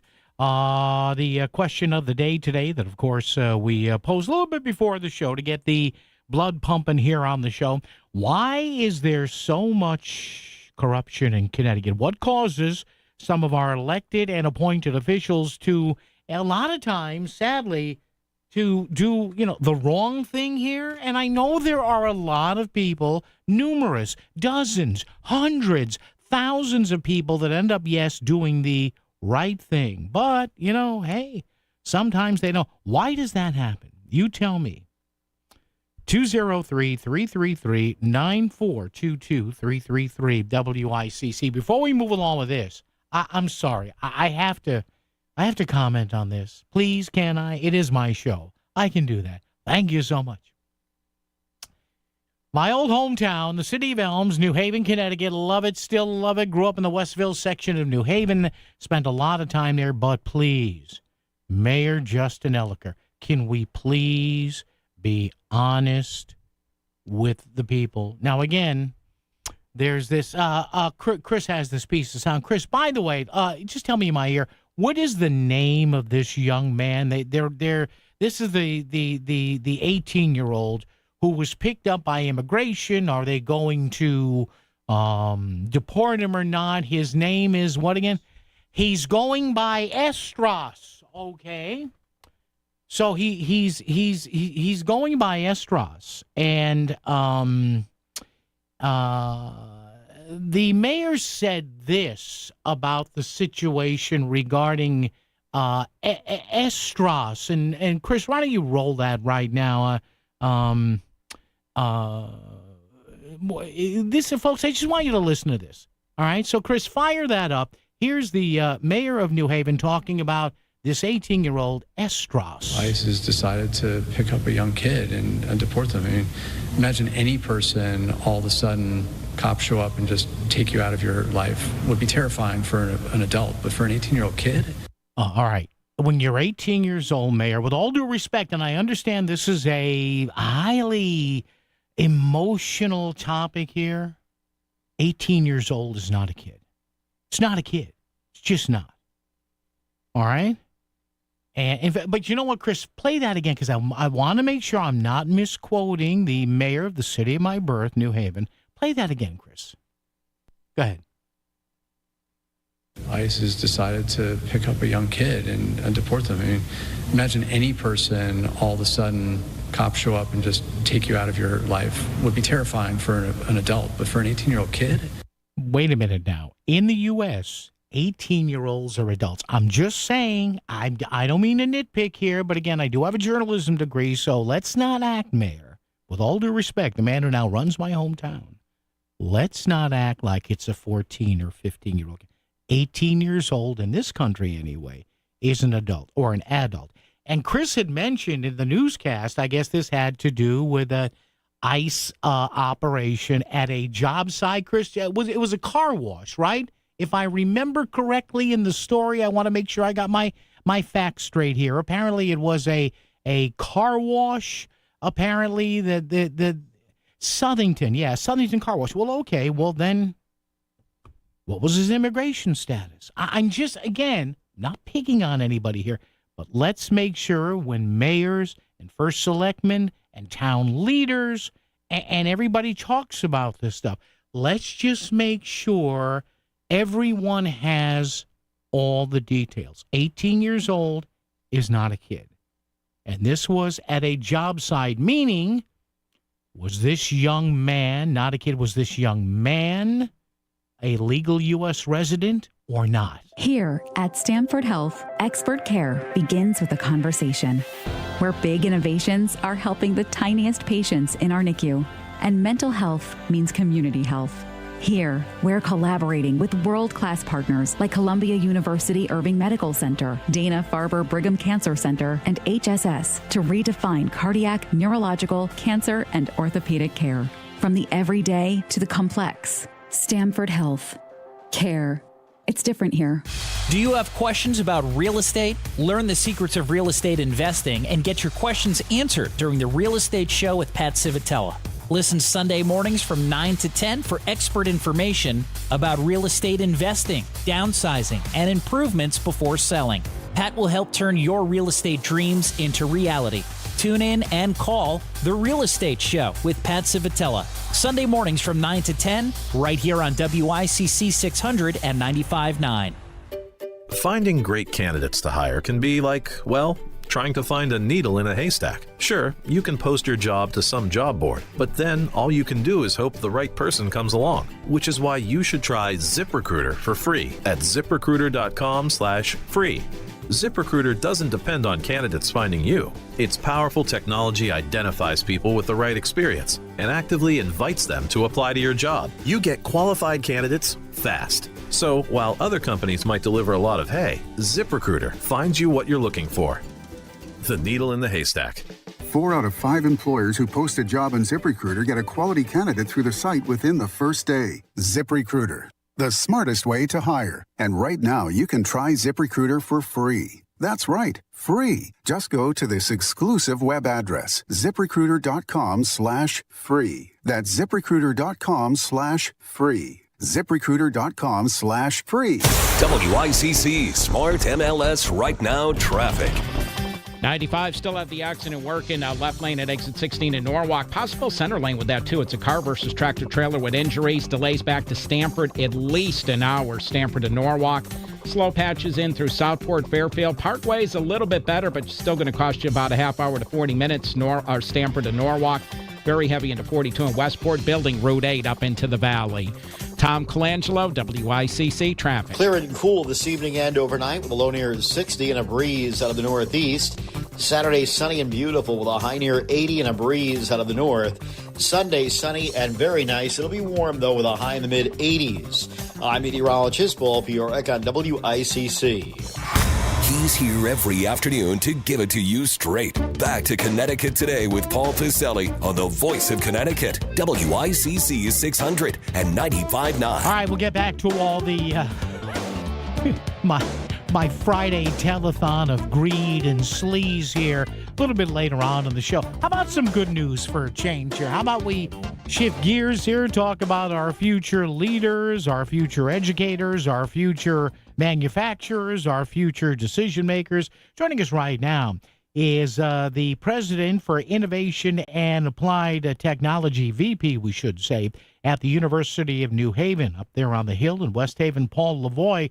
Going to talk about the school's planned new research and development center in West Haven at a spot that if you know the area, everybody goes, oh, yeah, over there. Hey, Paul, it's Paul Piselli here on WICC. Good afternoon. How are you? I'm great, Paul. Thank you. How are you? I'm very well. Paul, tell my audience a little bit about you and what you've been doing so far with your career and what drew you to this partnership with UNH. Sure, absolutely. So I am now in day 5 as the VP of Innovation and Applied Technology at the University of New Haven. I formerly served as the Chief Manufacturing Officer for the state of Connecticut, was appointed by Governor Lamont to that role in February of 2022.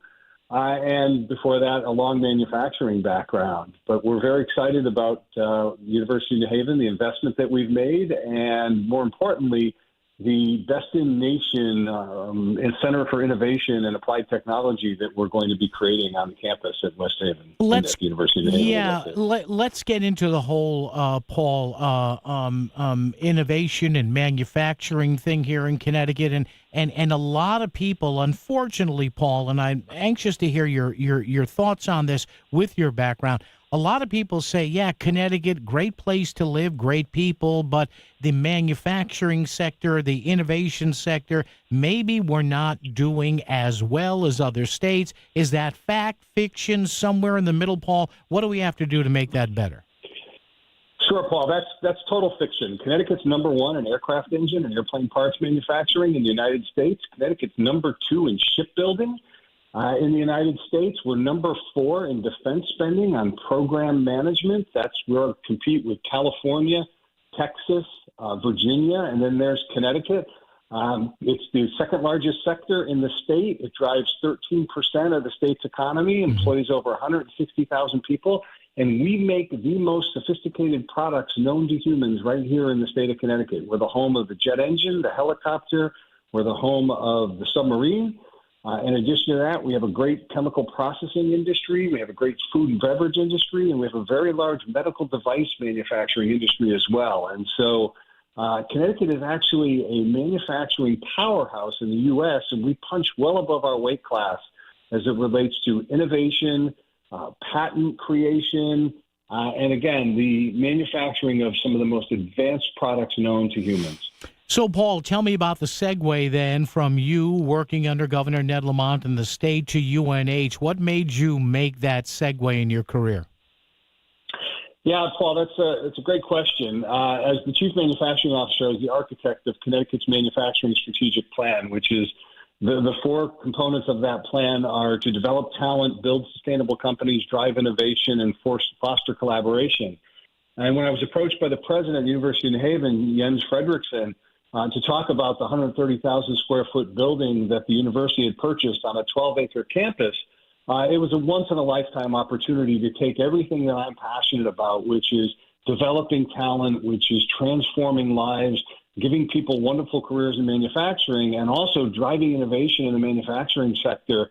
It just is a once-in-a-lifetime opportunity to actually build something. And so we'll be building a best-in-nation research and development, an applied technology park in the old railroad salvage building on Campbell Avenue in West Haven. And we're going to bridge academia, industry, and government all together to meet the workforce needs of the Connecticut manufacturers and regionally and nationally as well. So it's an incredibly exciting opportunity, and it was just one that it's work that I'm passionate about, and it was just, just a tremendous opportunity to actually create something that will be long-lasting and have a tremendous impact on the manufacturing sector here in the state and in the region. And Paul, I am sure, and Paul Lavoie is the guest, University of New Haven VP for Innovation and Applied Technology. Paul, I don't know what area you're from, but the minute you mention that area, and you mention the old railroad salvage store in West Haven, hundreds of thousands of people, they know exactly where that is, Paul. Trust me. I'm sure you people, when you mention that, Paul, right, people say, oh, yeah, I know where that is, right? Absolutely. Absolutely, they do. It is an iconic building that will be transforming. So you said best in the nation. That's God bless you for doing that. I'm a big aim high guy. So what will make this University of New Haven facility, if it meets the expectations that you and the school president, Paul, and everybody wants, best in the nation? What's that going to look like? Sure. So, what's most interesting is there is not a lot of collaboration between industry and academia across America. And this center is going to be a center where it's going to be demand-driven and industry-led. And what we mean by that is we're going to go out to industry and say, tell us what you need right now in the workforce of today. And then what we're also going to do is we're also going to be working with large manufacturers across the country to understand what the workforce needs are going to be for the workforce of tomorrow. And then we'll be able to tap into the professors and the students that we have on campus to work on real-world projects for these industries, and to be able to have them tap into the professors at the university, tap into the talent, and tap into the students. And what we're going to build is we're going to build pathways from the University of New Haven directly into industry so that you can have industry come into the center, work on projects with our talent, with our students, train them for a couple of years, and then they'll be able to hire them right out of our university with a couple of projects under their belt and with experience for that existing company. So it's really is taking a look at a different way of developing the workforce of the future by engaging with industry to understand exactly what it is that they need and make sure that we're producing those kinds of graduates and students that are going to meet the needs of the industry today, but more importantly, meet the needs for tomorrow, because we need to know where industry is going. We're innovating right now at such a rapid pace, with the addition of digital transformation, additive manufacturing, robotics and automation, artificial intelligence, machine knowledge, machine learning, all of these areas. And we're going to tap into the expertise we have with our professors, connect that with industry, and just do direct pipelines into industry. So, again, it'd be groundbreaking. Nobody's really doing this. And it gives us an opportunity to give industry the workforce that they need today while building the workforce of tomorrow. Paul Lavoie, so what type of student might this, Paul, interest or draw? Is it the type of student that would say, hey, this might interest me, but then after I leave here, I don't know how to get my foot in the door at a manufacturer? So is this going to give them, say, I don't know, Paul, an early leg up, if you will, versus kids doing this at other schools? Yeah, absolutely. The whole purpose of really going to college is to be able to prepare yourself to get a job. And so what we're going to do is make sure that we're preparing our students for those jobs that are already out there. And so the pitch to a student is, listen, come to University of New Haven. You're going to get to work on, you're going to have experiential learning. You're going to have to work on real problems with real companies while you're going to school, gaining real skills, but more importantly, building relationships with those companies. Mm-hmm. So when they see your talent, they're going to want to hire you before you even graduate. So, the idea is to make sure that you have a job before you graduate, but you're already trained in the skills that you need to have to be successful in the workforce. Paul, finally, and you kind of alluded to this a couple of seconds ago, when you mentioned the two big things that you read about, I read about, I talk about here on the show a lot, two things that stick out: robotics and artificial intelligence, AI. And Paul, I don't know about you, but I read about this stuff and say, wow, this is going to have the impact that we're already seeing. But I can almost hearken this back, Paul, I think, to the Industrial Revolution, where in the space of about 2 or 3 decades, we went from horse and buggy to the automobile. And I don't know what you think, but it seems to me we're right on the precipice of that, especially with this crazy robotics and AI as well.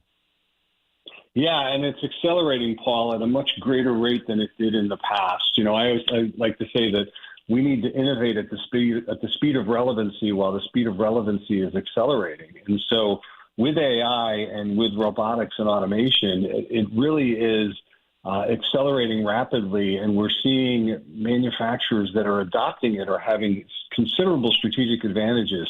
We compete, especially now with tariffs and all the stuff that's happening, we compete in a global marketplace. And manufacturing in the United States needs to be competitive. And the best way that we're going to be competitive is with embracing innovation and embracing technology. And it's also, what's most interesting, too, is that there's going to be severe workforce shortages in the manufacturing sector for the next 2 generations. And we need to have machines doing work for people that we're never going to be able to hire. Not a job replacement strategy or a job elimination strategy. It's just a reality that in order for us to compete on a global basis from a manufacturing perspective, we need to be more productive, we need to be smarter, and we need to be using the tools that are available that are going to make us competitive. And that's where robotics, automation, and AI are all going to have a significant impact on the manufacturing sector. And Connecticut, University of New Haven, is going to be the epicenter of that change and of that innovation. Paul, finally, in the few seconds we have left, what's the target for this center to be up and underway and running? Well, again, I'm completing week 1. Somebody asked me that a little earlier this week, too. Yeah. The plan, putting together the plans, but, we're going to start reaching out to industry right away and get some projects on campus. As far as the physical building, I think you'll see some work being done in 2026 with operations in 2027. So we have a pretty aggressive schedule. And you know how construction projects go. The building is there. Yeah. The building's there. It's just a big white box, and we need to build it out. But we'll see some work in 2026, and then we'll really be hitting our stride in 2027. Hey, Paul, all good luck with this. Paul Lavoie, University of New Haven, VP for Innovation and Applied Technology, a big planned new research and development center right in West Haven. Paul, thanks. Keep in touch. You got the numbers, so give us a call anytime. We appreciate it. You got it. Thank you, Paul. Appreciate it. Thanks, Paul. Paul Lavoie used to be in the manufacturing sector for the state under Governor Ned Lamont, and now he's at the University of New Haven, where they plan, he says, a first-of-its-kind research and development center. Yes, in West Haven, somewhere Rudy and Choo Choo Vine are all smiling. WICC Smart MLS Right Now Traffic. Tractor-trailer accident just cleared on 95 by exit 16 in Norwalk. Damage done. It's at least an hour, about an hour and 15 to go. Stamford up to Norwalk, starting to fill in a little bit more further north in through Southport, Fairfield. Parkway, it'll cost you about 45 minutes. Stamford up to Norwalk, heavy into 41, 42 in Westport. A lot more company on the Trumbull, Fairfield side. Southbound on the Parkway, busy off the Commodore Hull Bridge. And Route 8 busier into Derby and Shelton. Tom Colangelo, WICC Traffic. For this evening and tonight, mainly clear with a low near 60. Sunny and delightful Saturday with a high near 80. Sunny and warm Sunday with a high in the mid-80s. I'm meteorologist Paul Piorek on WICC.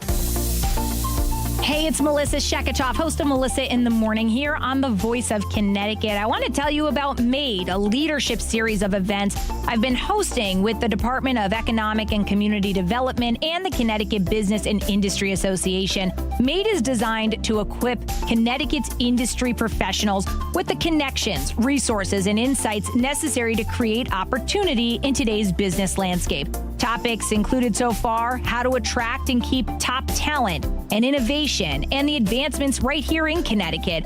Don't worry, though, if you've missed it, check out what we've learned on the podcast at voiceofct.com. The next MADE series will focus on reputation and how your business can stand out. If you want to stay ahead of the curve in business and build game-changing connections, you need to listen to the podcast. It's on voiceofct.com, and join me at the next MADE event. Details coming soon at ConnecticutMade.com. All right, thank you, Melissa. Hey, we've got the news coming up, traffic and weather together. Still to come, 5 o'clock hour, our buddy, our pal, Chris Caruso, loaded for bear, ready with his thoughts on the latest absentee ballot controversies in the city of Bridgeport. Coming up, we'll talk about tax policy and the economy. Stay close.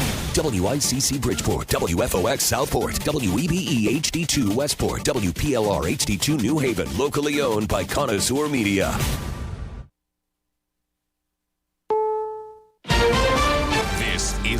CBS News on the Hour, sponsored by Progressive Insurance.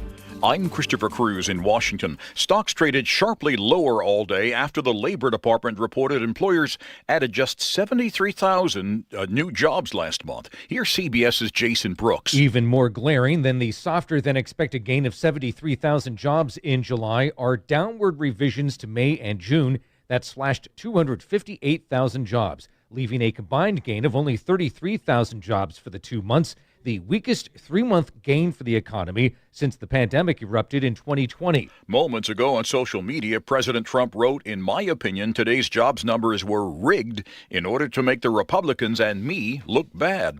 Trump today fired the Labor Department official in charge of compiling the jobs report. Here's CBS's Ed O'Keefe. Monthly jobs reports have a way of being revised either up or down on a fairly regular basis.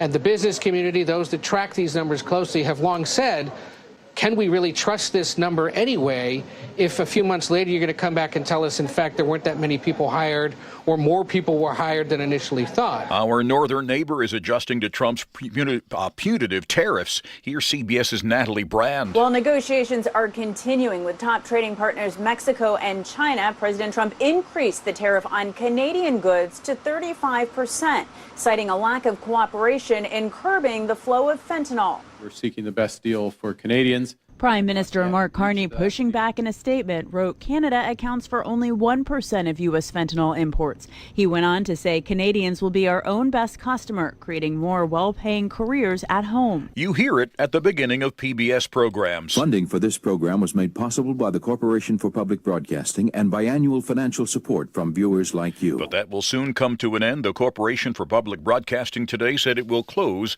on September 30th.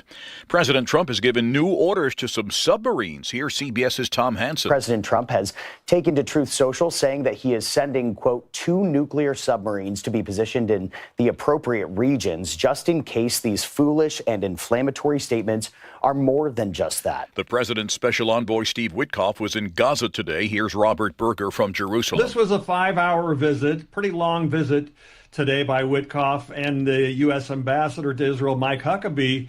But it's short on details. Witkoff said that the visit helps the U.S. craft a plan to deliver food and medical aid to the people of Gaza. The Dow today closed down more than 1%. NASDAQ closed down about 2%. S&P 500 about 1.5%. This is CBS News. Progressive Insurance, with insurance for cars, home, boat, motorcycles, RVs, and commercial vehicles at 1-800-PROGRESSIVE and Progressive.com. Do you know how America became the best country on God's green earth? We made things, from automobiles to airplanes to textiles. We were the manufacturing epicenter of the world, the innovators that every other country turned to. I'm Katie Lyon, co-founder of Allegiance Flag Supply, and I'm here to tell you that the American spirit is alive and well at Allegiance, where we make American flags 100% in America. When you fly your American flag from Allegiance Flag Supply, you're not just honoring our country, you're supporting American men and women who proudly make the highest quality American flags, period. True patriots who put care into every stitch. See our full story at showallegiance.com and learn about our 100% American-based supply chain. Fly your flag from showallegiance.com with pride, because every flag says manufacturing is still alive and well in the U.S. and we are still the greatest country. Save $35 on your American flag set when you go to showallegiance.com.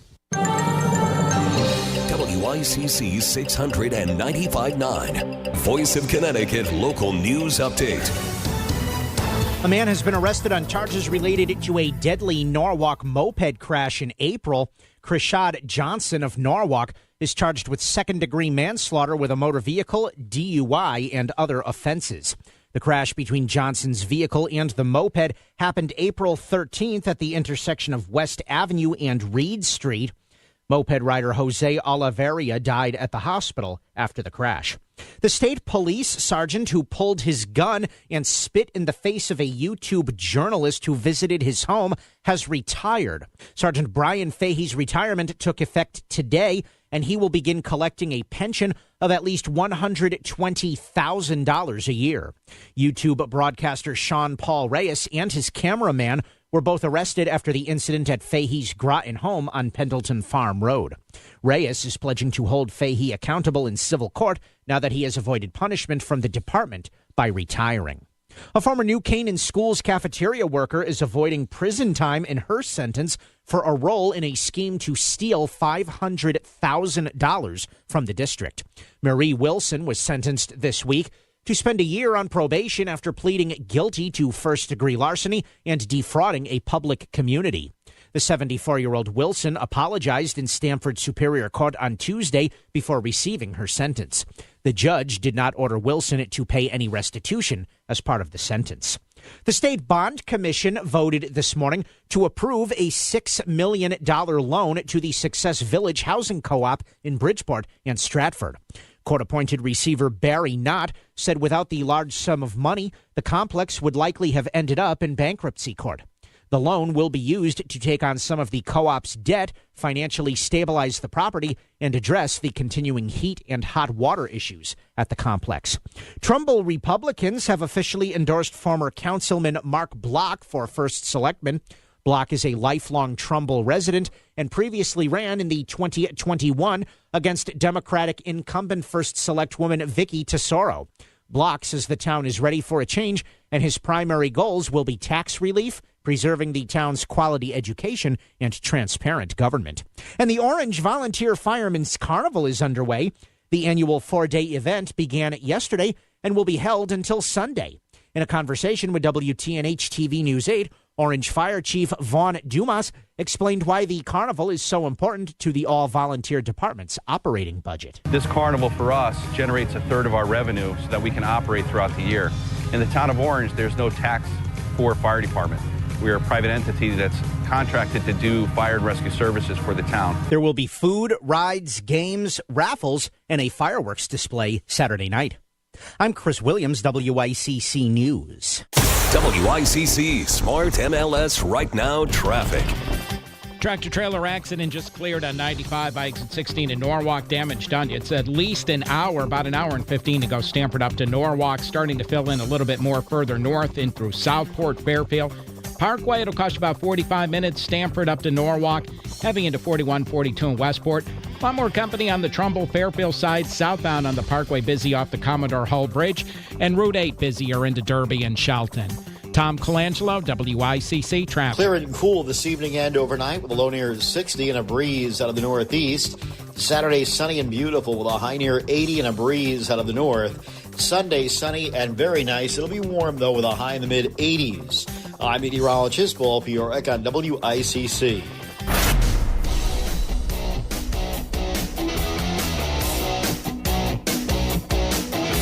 You're listening to Connecticut Today with Paul Piselli on WICC 600 and 95.9, the voice of Connecticut. All right, right here, right now, 203-333-9422.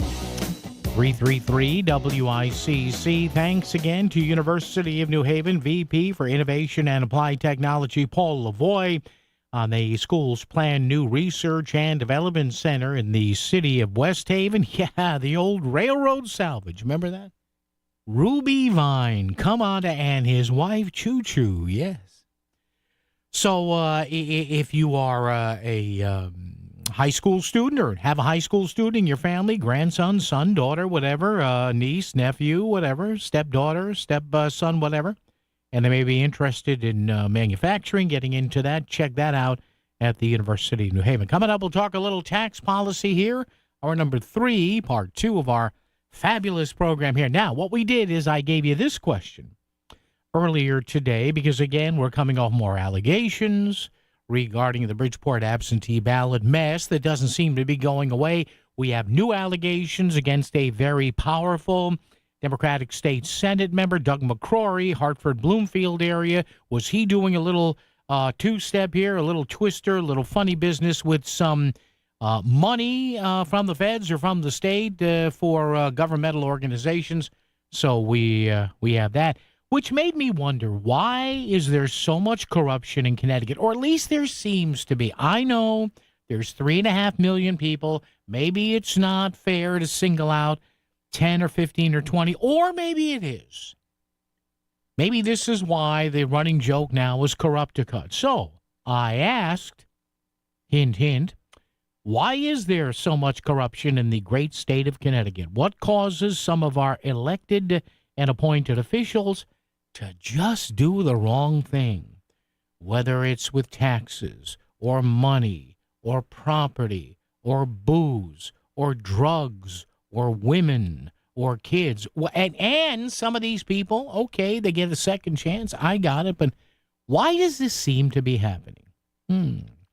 Chris Williams has been pouring through the various answers to that question, as always, filtering out the obscenities and the off-color stuff. Chris, what do you have? Jean doesn't want any checks and balances. She says we need a Doge audit. There's no accountability, says Tom. People who get caught usually receive a mild punishment. One-party rule is responsible. Most of them are unethical, said Jack. They don't care about stealing your money. They laugh at you. And Mary said, well, they have no incentive to do the right thing because Connecticut will not change and will continue to vote in the corrupt and incompetent officials over and over again. If they feel like that hold is even slightly slipping, they do illegal activities because they know it will not get charged and they will get away with it or charged very lightly, and then they will be back to doing politics. All right. If you want to chime in on that, you can give us a call at 203-333-9422, 333-WICC Talk, or text, or go to our Facebook page. When I put these questions up here, they don't go away. They don't float off. They don't self-destruct like that recording to Mr. Phelps. It doesn't self-destruct in 5 seconds. Why is there so much, or perceived to be so much, corruption in Connecticut? What causes some of our elected and appointed officials to all too often do the wrong thing? Your schedule may change in the summer, but WICC still has all the latest local news and our full lineup of talk you need every day. Melissa in the Morning, The Lisa Wexler Show, The Download, and Connecticut Today with Paul Piselli. Plus live local news updates at the top and bottom of the hour, along with traffic and weather. We're live and local and here for you every day on the voice of Connecticut, WICC 600 and 95.9. Selling your home is a numbers game. The more potential buyers who see it, the greater the opportunity to sell. And when your home is listed on Smart MLS, more than 21,000 realtors see it, and so do all their buyers. Suddenly, the number of people looking at your home starts to grow by a lot. More realtors sharing your listing, more people seeing your home, more offers coming in, and maybe even more cash in your pocket. Smart move, right? Ask your realtor, is my house on Smart MLS? Smart MLS, the smart way to sell your home. Looking for a quick primary care appointment? Start here. Hartford Healthcare Medical Group offers appointments right away, often the next day, with skilled clinicians who partner with you to get you healthy and keep you healthy. We're here for you, whether it's an illness, chronic condition, or a physical, with offices throughout Fairfield County. Visit hartfordhealthcare.org/primary care. That's hartfordhealthcare.org/primary care. Discover the freedom of the open water with ConnecticutVotingCertificates.com. Their comprehensive online classes make it easy and convenient for you to earn your Connecticut voting certificate from the comfort of your home. With expert instructors, flexible scheduling, and up-to-date courses, you'll gain the knowledge and skills needed to operate safely and confidently. Embark on your voting adventures today and enjoy the thrill of the waves with confidence. Enroll now and begin your family adventure today. We know we're supposed to be getting ready for retirement, but it's so complicated we're just not sure how. And that's exactly why David Gagnon of First Financial Planners is on the radio. It comes down to education. Knowledge is power. And the one percenters, the very wealthy out there, are in that category because they did things differently. Every week, David cuts through another layer of that confusion, making retirement planning something we can all understand. Tune in for Mastering Your Wealth, Saturday mornings at 8, right here on WICC 600. Find out more at masteringyourwealthradio.com. I thought I'd book a trip to Italy to celebrate retiring. We didn't speak Italian. We didn't then. We do now. Because of Babbel. Babbel is the refreshingly easy-to-use app for learning a new language. Babbel uses immersive lessons to teach you vocabulary and grammar in a way that sticks. Save up to 50% on your Babbel subscription when you sign up at Babbel.com. That's Babbel.com. Babbel.com. You're listening to WICC 600 and 95.9, the voice of Connecticut, broadcasting from Cadillac of Greenwich Studios, CadillacofGreenwich.com. WICC Smart MLS Right Now traffic. 95 northbound, the accident's gone, but it's still well over an hour to go from Stamford up to Norwalk. Spilling in just a little bit more further north into Westport, Fairfield, Southport. Parkway's the better way from Stamford to Norwalk. Still about 40 minutes, though. Very busy into 41, 42 in Westport. Route 8, a pretty heavy ride up into the bridge into Shelton. 84 patchy volume in through Newtown. Brown Roofing is Fairfield County's premier roofing replacement, repair, and gutter contractor. Contact Brown Roofing today at brownroofing600.com. Brown won't let you down. Tom Colangelo, WICC Traffic. For this evening and tonight, mainly clear with a low near 60. Sunny and delightful Saturday with a high near 80. Sunny and warm Sunday with a high in the mid-80s. I'm meteorologist Paul Fiorek on WICC. Share your opinion. 203-333-9422. It's Connecticut Today with Paul Piselli on the voice of Connecticut. WICC 600 and 95.9. All right, we'll get back to more of the disgusting sleaze here in Connecticut in plenty of time. We still have an hour and change to go here as we head into the weekend. Let's talk taxes. Let's talk the economy. Let's talk the good, the not so good, the bad, the great, the ugly, whatever. We have had folks from this organization on before, Americans for Tax Reform. Check them out. Agree or not, it's always good to look at as much stuff from both sides of the aisle. I always say ATR.org, ATR.org. And joining us right now is the Tax Policy Director for Americans for Tax Reform. Mike Palich is the guest. Hey, Mike, it's Paul here at WICC. How are you?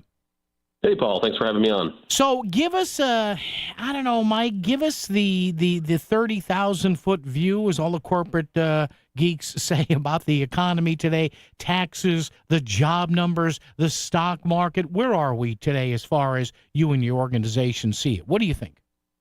Sure. Well, first, starting on tax, obviously the main thing happening in the tax world right now is the passing of the One Big Beautiful Bill Act. This is the major reconciliation bill that Congress just passed and President Trump signed into law. The main way to think about this is you have essentially three buckets where, one, you have all of the personal side of the tax code, all of the individual rates and standard deduction that were set to expire at the end of the year. That is avoided. So taxpayers are avoiding about a $4.5 trillion tax increase there alone that was set to kick in at the end of the year. So all of the individual rates, brackets, are continued outright and made permanent. That's great simplification and for households. On the business side, you have some new additional pro-growth tax cuts, including 100% business expensing, which essentially means any company reinvesting in, say, equipment. If a company's buying a new truck, they're able to deduct the full cost of that in year one. And that is also made permanency. And permanency here is a theme and huge because it gives people the consistency they need to be able to plan around without having the tax code set to expire. And these pro-growth provisions are huge for households. Essentially, we're nearly about half of the growth in the entire bill is coming for the White House Council of Economic Advisors estimates that these expensing provisions alone are set to increase household wages by about $2,600 per year. So major pro-growth provisions here for businesses that leads to higher outcomes for workers. Mike, what do you say, and you've obviously heard this from a lot of people saying, hey, it's always nice that people have more money, but there should have been higher taxes on higher income people. Okay, you want to return money to low income people who weren't paying that much anyway. Middle class, okay. But the mantra of people who don't like this, Mike, is that people on upper incomes are getting breaks they don't need, especially with state and local taxes, the SALT deduction. What's your response to all that? Well, look, I think, one, you had the idea of a higher top individual rate was floated, in our opinion, rightfully shot down, because the reality is you have pass-through individually owned businesses who pay their taxes through the individual side of the tax code who would have been hit by that tax. Instead, the bill went the other direction. You actually had the 20% deduction for small businesses made permanent, something for anyone who owns a business, anyone on Main Street, was probably their number one tax priority going into this. So I think avoiding that top rate hike that was discussed is huge for businesses. In some states, you have over 90% of their businesses are filed through the individual side of the tax code. So I think understanding that if you do have small businesses who are paying that top rate, you're not just going after your Scrooge McDucks of the world. One of the other pro-growth provisions of this bill was the tax cuts for small businesses. So I think it's good that we avoided that top rate hike. On the other side of this coin, you have things like no tax for tips, for example.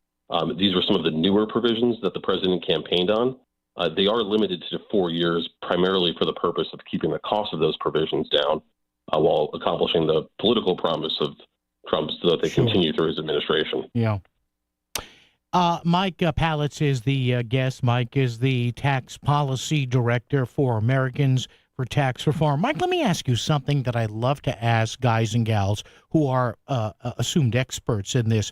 We always hear, Mike, about, well, we should just go to the index card, right? We always hear people, and I know people, I have friends of mine in this business and others say, we could do the entire American tax code in a few pages and get it down to an index card for everybody in every business. A lot of Republicans and even a handful of Democrats have said this would be fair. Is that ever really possible? Do you think, Mike, we would ever see really long-term generational changes in the U.S. tax code, or is it too much of, as I heard one person say, almost kind of a socioeconomic document that's never really going to be played with? What are your thoughts on that? I think it is a slow and winding road, but we are making progress in getting to that. And that's our goal, is to get to a simpler, flatter, fairer tax code. And the good news here is we do have major tax simplification happening from this bill, and that is primarily driven through the standard deduction. So you now have over 90% of taxpayers no longer have to itemize. That means they don't have to keep all of the receipts at the end of the year. You have over 90% of Americans just taking the standard deduction, which in this bill is now raised to just under $32,000 for a married couple. No. Meaning we'd like to think of it as that's the zero income tax rate, where a couple is not paying federal income tax on the first $32,000 that they're earning. That's for every American claiming the standard deduction. Mike, finally, also, please explain this. And I have a lot of friends of mine on the other side of the aisle, and we go at each other good-naturedly. You see these social media memes, Mike. Jeff Bezos isn't paying any taxes or paying hardly anything, or Elon Musk isn't paying any taxes, and all these corporations, they should pay 20 times more the taxes they make. Can you break that down briefly for us, Mike, and my listeners here, and explain how some of these corporations claim their liability is nothing or very low? What don't people understand about this, Mike? Well, sure, and yeah, you see this claim all the time, and of course it's not right, because one, these people are paying state and local taxes as well. They're paying excise taxes. They're paying payroll taxes, all going towards the government. And on top of this, a lot of the situations you're describing would be a situation in which someone's primarily earning their income through their investment income, which is primarily a question of when we tax it, not if we tax it. So most of the time they're paying it in the form of capital gains taxes, which themselves tend to discourage savings and investment. So overall, the goal is to try to get to a more consumption-based form of taxes. But again, these people are absolutely paying their share of taxes. The idea that you have a secretary out there who's paying a higher effective income tax is just not the case. You have nearly the top 1% paying nearly 50% of all federal income taxes now. Finally, Mike, could you ever see a time down the road, maybe in a couple of generations, maybe sooner, where you mentioned a consumption tax? People point to a national sales tax. They point to a VAT, a value-added tax, like many European countries have. I think maybe the EU has that. Would that be good for America or not? Well, I think the first starting point you want to have is you want to do no harm. So the problem with European countries that have a VAT or a consumption tax is that's on top of their existing income taxes. It sadly isn't the case where we're seeing income taxes being replaced with consumption tax. So I think the right approach is what you want to do is you want to get to a more consumption-based form of taxation with what you have. So you get to that point by exempting taxes on savings and investment to remove those penalties to gradually get to something that looks closer to a consumption-based form tax. Check out the website, folks, Americans for Tax Reform. Very simple, atr.org, atr.org, Americans for Tax Reform. Tax Policy Director Mike Palitz. Hey, Mike, thanks. Hope to chat down the road, my friend. Appreciate it. Take care. Thanks for having me on. Appreciate it. Mike Palitz, P-A-L-I-C-Z, Americans for Tax Reform, atr.org. Yeah, I wanted to address that meme with him, and he answered it, I thought, quite properly. Oh, Jeff Bezos, he should be paying more taxes. Oh, Elon Musk. Oh, my God, people, please. Like he said, state taxes, local taxes. Eventually, when they cash out, yeah, they take all their stock options and cash. Oh, believe me, they're going to get a nice, fat, hefty tax bill from Uncle Sam, Aunt Mary, and Cousin Joe. WICC Smart MLS Right Now Traffic. 95 northbound, the accident's gone, but it's still well over an hour to go from Stamford up to Norwalk. Spilling in just a little bit more further north into Westport, Fairfield, Southport. Parkway's the better way from Stamford to Norwalk. Still about 40 minutes, though. Very busy into 41, 42 in Westport. Route 8, a pretty heavy ride up into the bridge into Shelton. 84 patchy volume in through Newtown. Brown Roofing is Fairfield County's premier roofing replacement, repair, and gutter contractor. Contact Brown Roofing today at brownroofing600.com. Brown won't let you down. Tom Colangelo, WICC Traffic. Clear and cool this evening and overnight with a low near 60 and a breeze out of the northeast. Saturday, sunny and beautiful with a high near 80 and a breeze out of the north. Sunday, sunny and very nice. It'll be warm, though, with a high in the mid-80s. I'm meteorologist Paul Piorek on WICC. Hey, Bridgeport small business owners. You can apply for a $5,000 grant from Optimum Business and the Bridgeport Regional Business Council. The Lifting Up Bridgeport Small Businesses Grant Program is awarding 25 businesses $5,000 grants to develop their business technology and support their success. And your business can be one of them. But hurry, the application deadline is August 15th. To see grant program requirements and apply today, visit optimum.com/business/Bridgeport. Terms apply. The Connecticut Lottery reminds you that gambling can be a fun form of entertainment, but it's not risk-free, so it's important to play responsibly. Make sure you understand how the games work. Know the odds, set time limits, and take breaks. To find out more, visit ctlottery.org or responsibleplayct.org. Must be 18 or older to purchase lottery and 21 or older to place sports wagers. Help is available for problem gambling. Call 888-789-7777 or visit ccpg.org. Attention timeshare owners. This is an urgent consumer alert from the Timeshare Exit Hotline, a national company specializing in helping consumers legally get out of their expensive timeshare contracts. We're offering you a way to legally get rid of your timeshare. So if you're fed up with the maintenance fees that keep on coming and want to learn if you can terminate your timeshare legally and permanently, call today. Even if you've tried before and were unsuccessful in getting rid of your timeshare, call today and see if we can help. We offer a complete 100% unconditional client satisfaction guarantee. Make this completely free call and learn how we can help you legally put an end to your timeshare nightmare once and for all. You have nothing to lose, so call right now to qualify and receive a free consultation. Call 800-838-8614. 800-838-8614. That's 800-838-8614.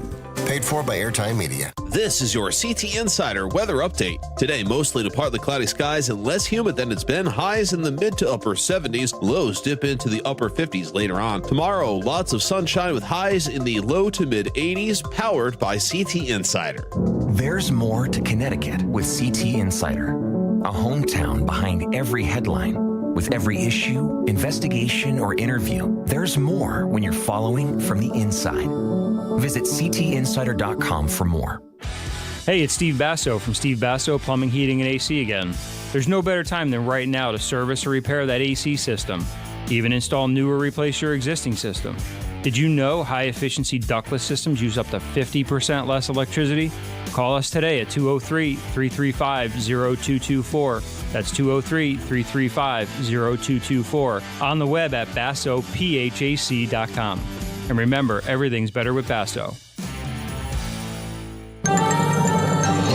This This is WICC 695.9, the voice of Connecticut. CBS News Brief. After today's release of unexpectedly weak jobs numbers for July and a downward adjustment of those numbers for May and June, President Trump has fired the official in charge of producing the numbers. Here's CBS's Ed O'Keefe. Mick Tarfer is a veteran federal official who only became Commissioner of Labor Statistics in January 2024. She previously held jobs at the Census Bureau, the Treasury Department. The jobs report has caused steep losses on Wall Street at this hour, which may actually produce some relief for consumers, says CBS's Jason Brooks. Wall Street odds quickly jumped back in favor of a Fed rate cut in September after those odds dimmed when Fed Chair Jerome Powell this week said the central bank may not be ready to cut in September. President Trump today said he's ordered the deployment of 2 nuclear subs to, quote, appropriate regions in response to what he calls, quote, highly provocative statements by a senior Russian official. It's not clear if the subs are nuclear armed or nuclear powered. CBS News Brief. I'm Christopher Cruz. WICC 695.9, Voice of Connecticut Local News Update. Connecticut has received all of the federal education funding that had been frozen recently by the Trump administration. The state reported in July that around $50 million that had been previously appropriated by Congress was being withheld. The money was mostly for after-school programs, teacher training, and English language instruction. By yesterday, the state had received close to the amount it collected from the federal government last year, as the grants had finally arrived.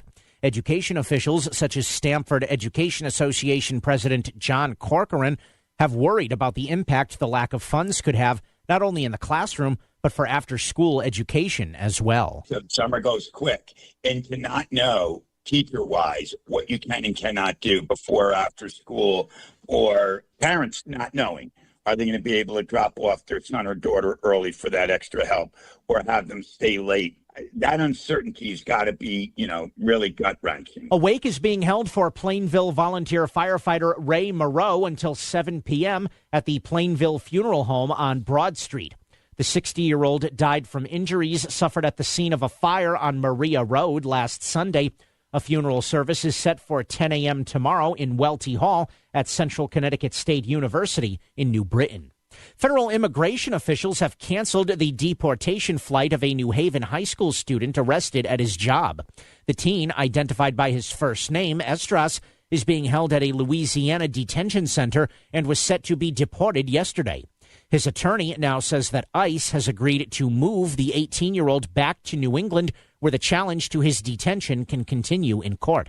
New Haven Mayor Justin Elliker told WFSB Channel 3 that the actions by ICE are deplorable. ICE has decided to pick up a young kid and deport them. I mean, imagine any person all of a sudden cops show up and just take you out of your life. Would be terrifying for an adult, but for an 18-year-old kid? The teen was arrested during an immigration enforcement action at a Southington car wash last week. 2 bail agents have been arrested after they allegedly boxed in the wrong vehicle while looking for a fugitive in Bridgeport. Police say the incident happened January 15th on an I-95 entrance ramp. Bail agents Joshua Murray and Mahmood Khan told police they thought a suspect got into the vehicle they stopped, but instead it was just a woman who works at the courthouse. Both are charged with violation of bail agent requirements and other offenses. A federal grand jury is investigating the distribution of tens of millions of dollars to Hartford area nonprofits and how the money was spent. Subpoenas have been served in the last week to targets of the investigation. The Hartford Courant reports that State Senator Douglas McCrory of Hartford and Bloomfield is believed to be one of the targets of the probe. Federal prosecutors are not discussing the investigation publicly, and no charges have been filed at this time. Bethel Democratic State Representative Raghib Ali Brennan has again applied for a diversion program following his second arrest for alleged shoplifting. Police have now accused Ali Brennan of stealing items from the Target store in Bethel on 2 occasions, and he's facing 2 misdemeanor larceny charges. He applied for accelerated rehabilitation after the first arrest in June and has again sought the program for the new charge. If a judge allows him into the program, the charges would be dropped if all conditions that are set for him are met. Vendors who had been scheduled to sell food and other items at the Soundside Music Festival are saddened to learn of the event's cancellation. Multiple food vendors indicate they have passed on other jobs because of their plans to be at Soundside and are now left with a hole in their budgets. Bridgeport business owner Martin McCarthy from Fire Engine Pizza told WTNH-TV News 8 that he turned down other catering opportunities to work at the festival. It's 3 days, 2 trucks, 2 positions per day per truck, and some of the parties were rather large that we had to turn down. The festival drew 57,000 people to the 2-day event last September, with over 50 vendors on hand. Bridgeport officials say it appears slow ticket sales led to the cancellation of this year's event. And St. Vincent's Swim Across the Sound fundraiser is tomorrow, and both swimmers and boaters will be journeying from Port Jefferson in Long Island to Captain's Cove in Bridgeport to raise money and awareness for cancer research. The 15-mile race across the Long Island Sound benefits cancer patients and their families statewide. Kelsey LaSaracina, an oncology nurse at Hartford Healthcare, spoke with WTNH-TV News 8 about what taking part in this event means to her. This is hugely important to me because the funding that our team is raising, we're bringing that back to my cancer institute, to my patients that I work with, which is super exciting. If you would like to donate, you can find more information at giving.stvincents.org. I'm Chris Williams with WICC News. WICC Smart MLS Right Now traffic. 95 northbound, the accident's gone, but it's still well over an hour to go from Stamford up to Norwalk. Filling in just a little bit more further north into Westport, Fairfield, Southport. Parkway's the better way from Stamford to Norwalk. Still about 40 minutes, though. Very busy into 41, 42 in Westport. Route 8, a pretty heavy ride up into the bridge into Shelton. 84 patchy volume in through Newtown. Brown Roofing is Fairfield County's premier roofing replacement, repair, and gutter contractor. Contact Brown Roofing today at brownroofing600.com. Brown won't let you down. Tom Colangelo, WICC Traffic. For this evening and tonight, mainly clear with a low near 60. Sunny and delightful Saturday with a high near 80. Sunny and warm Sunday with a high in the mid-80s. I'm meteorologist Paul Fiorek on WICC. Speak your mind, because Paul certainly speaks his. 203-333-9422. Connecticut Today with Paul Pacelli on WICC 695.9. The voice of Connecticut. All right, and you listeners, you're right on top of it. You texted me with even more malfeasance and bad behavior from those who would rule us. So we'll get back to that momentarily. Gotta get this story in here because I saw a dollar figure and I went, huh? 2 million? No, 200 million bucks for a White House ballroom. Private donations, taxpayer money. What is that? CBS News reporter Zach Udak joins us to tell us about that. Hey, Zach, good afternoon. How are you? Hey, I'm doing well. How are you? Good, Zach. What is this? And I saw an artist rendering of this, a White House ballroom. What's the deal with this story?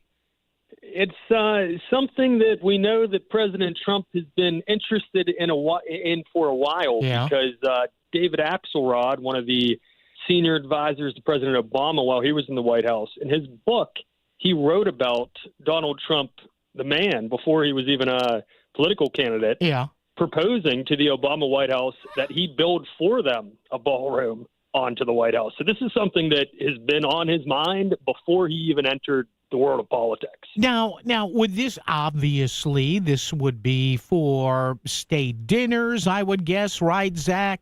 Big events from any president. Do we know whether the public would have access to this or not?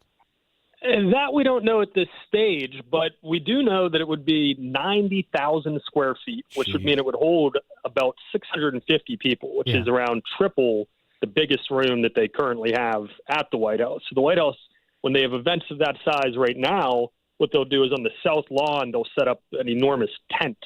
So that seems to be what the president has in mind with it. It would be attached to the east wing. And you mentioned those renderings. It's notable that there are quite a few similarities between the proposed design and the ballroom at the president's Florida Club Mar-a-Lago. There are those enormous windows that would look out to the south lawn, and very similar gilded embellishments on the ceiling as well. And finally, Zach, did I see, is that accurate, $200 million, right? Am I wrong about that or not? That is correct, $200 million. And what the White House says is that it will be paid for by President Trump and by donations. Now, even though it's not coming from taxpayer money, there's a whole lot of ethical considerations in there that I think are going to be debated over the coming months. But it certainly is going to be a minefield for the administration to get by to get that through. So like you don't see anything that says like in between state dinners and Medal of Honor functions and stuff like that. Like I couldn't get this like to rent out for like a bar mitzvah or a christening or anything about that, right? That's probably not going to happen. Not as far as we know, but you never know. There have historically been. I remember Bill Clinton at one point had a deal where if you gave him a donation, you had a chance to sleep in the Lincoln bedroom. Nice. So I suppose anything is possible. Zach Udak, CBS News, D.C. Hey, Zach, thank you. Appreciate the time. Have a good weekend. Thanks, man. Thank you for having me. Appreciate it, Zach. Yes, Zach Udak there, CBS News. So how about that, huh? Now, again, at face value, a lot of people will see and hear that and say, see that, Trump's a grifter, whatever. All right.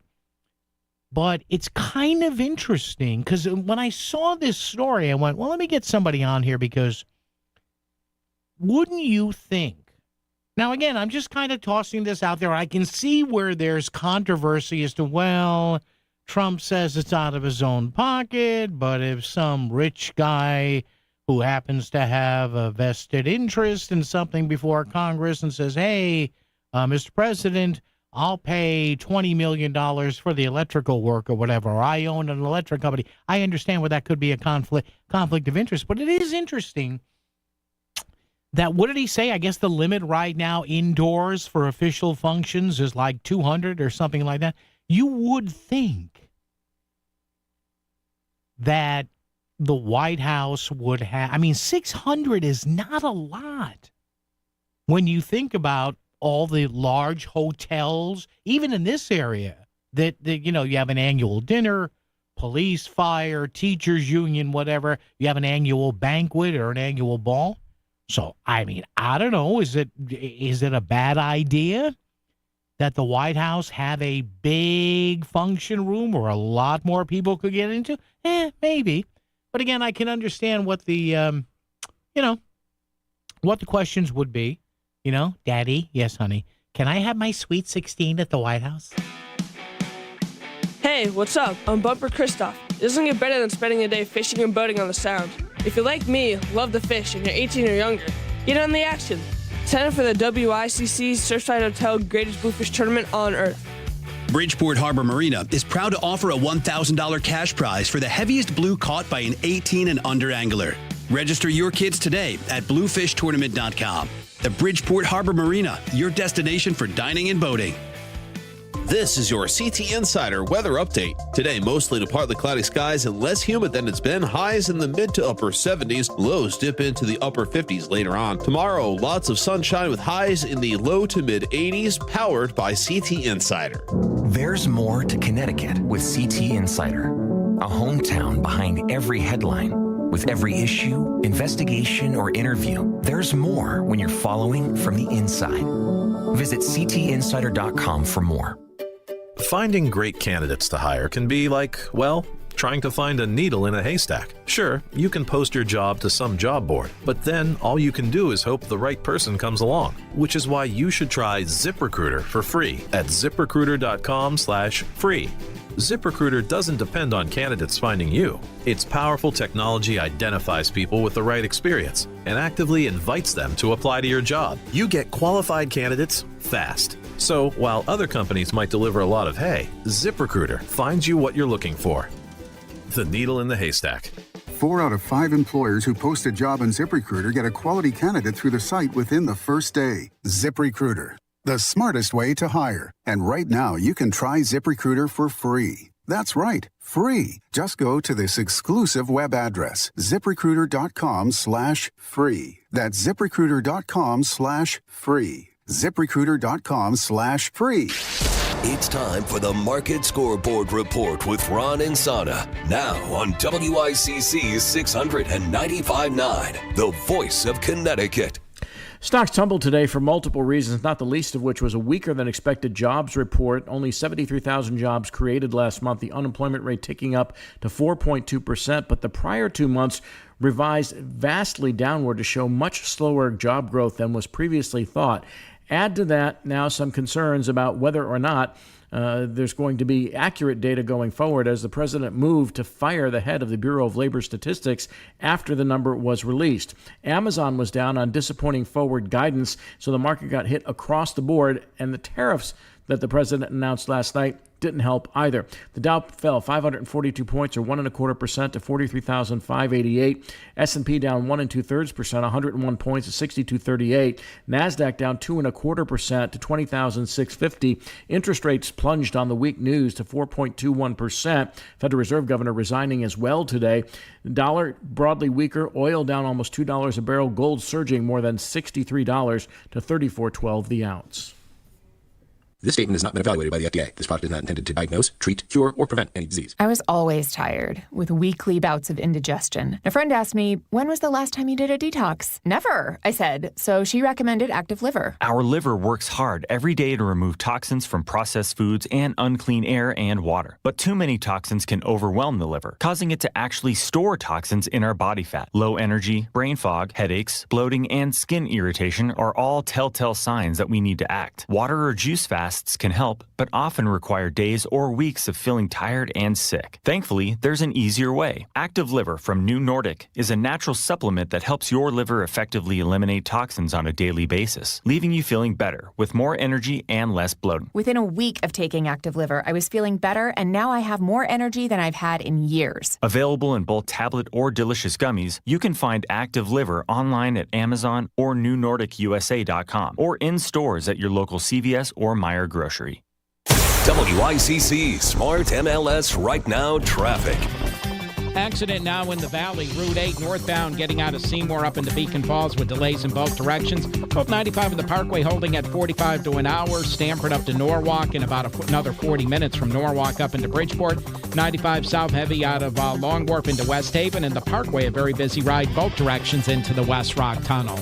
Tom Colangelo, WICC traffic. Clear and cool this evening and overnight with a low near 60 and a breeze out of the northeast. Saturday, sunny and beautiful with a high near 80 and a breeze out of the north. Sunday, sunny and very nice. It'll be warm, though, with a high in the mid-80s. I'm meteorologist Paul Piorek on WICC. Always live, always local, and always with something on his mind. Back to Connecticut Today with Paul Pacelli, WICC 695.9, the voice of Connecticut. And you know what's on my mind right now? Thank you, Mr. Announcer Guy, at 12.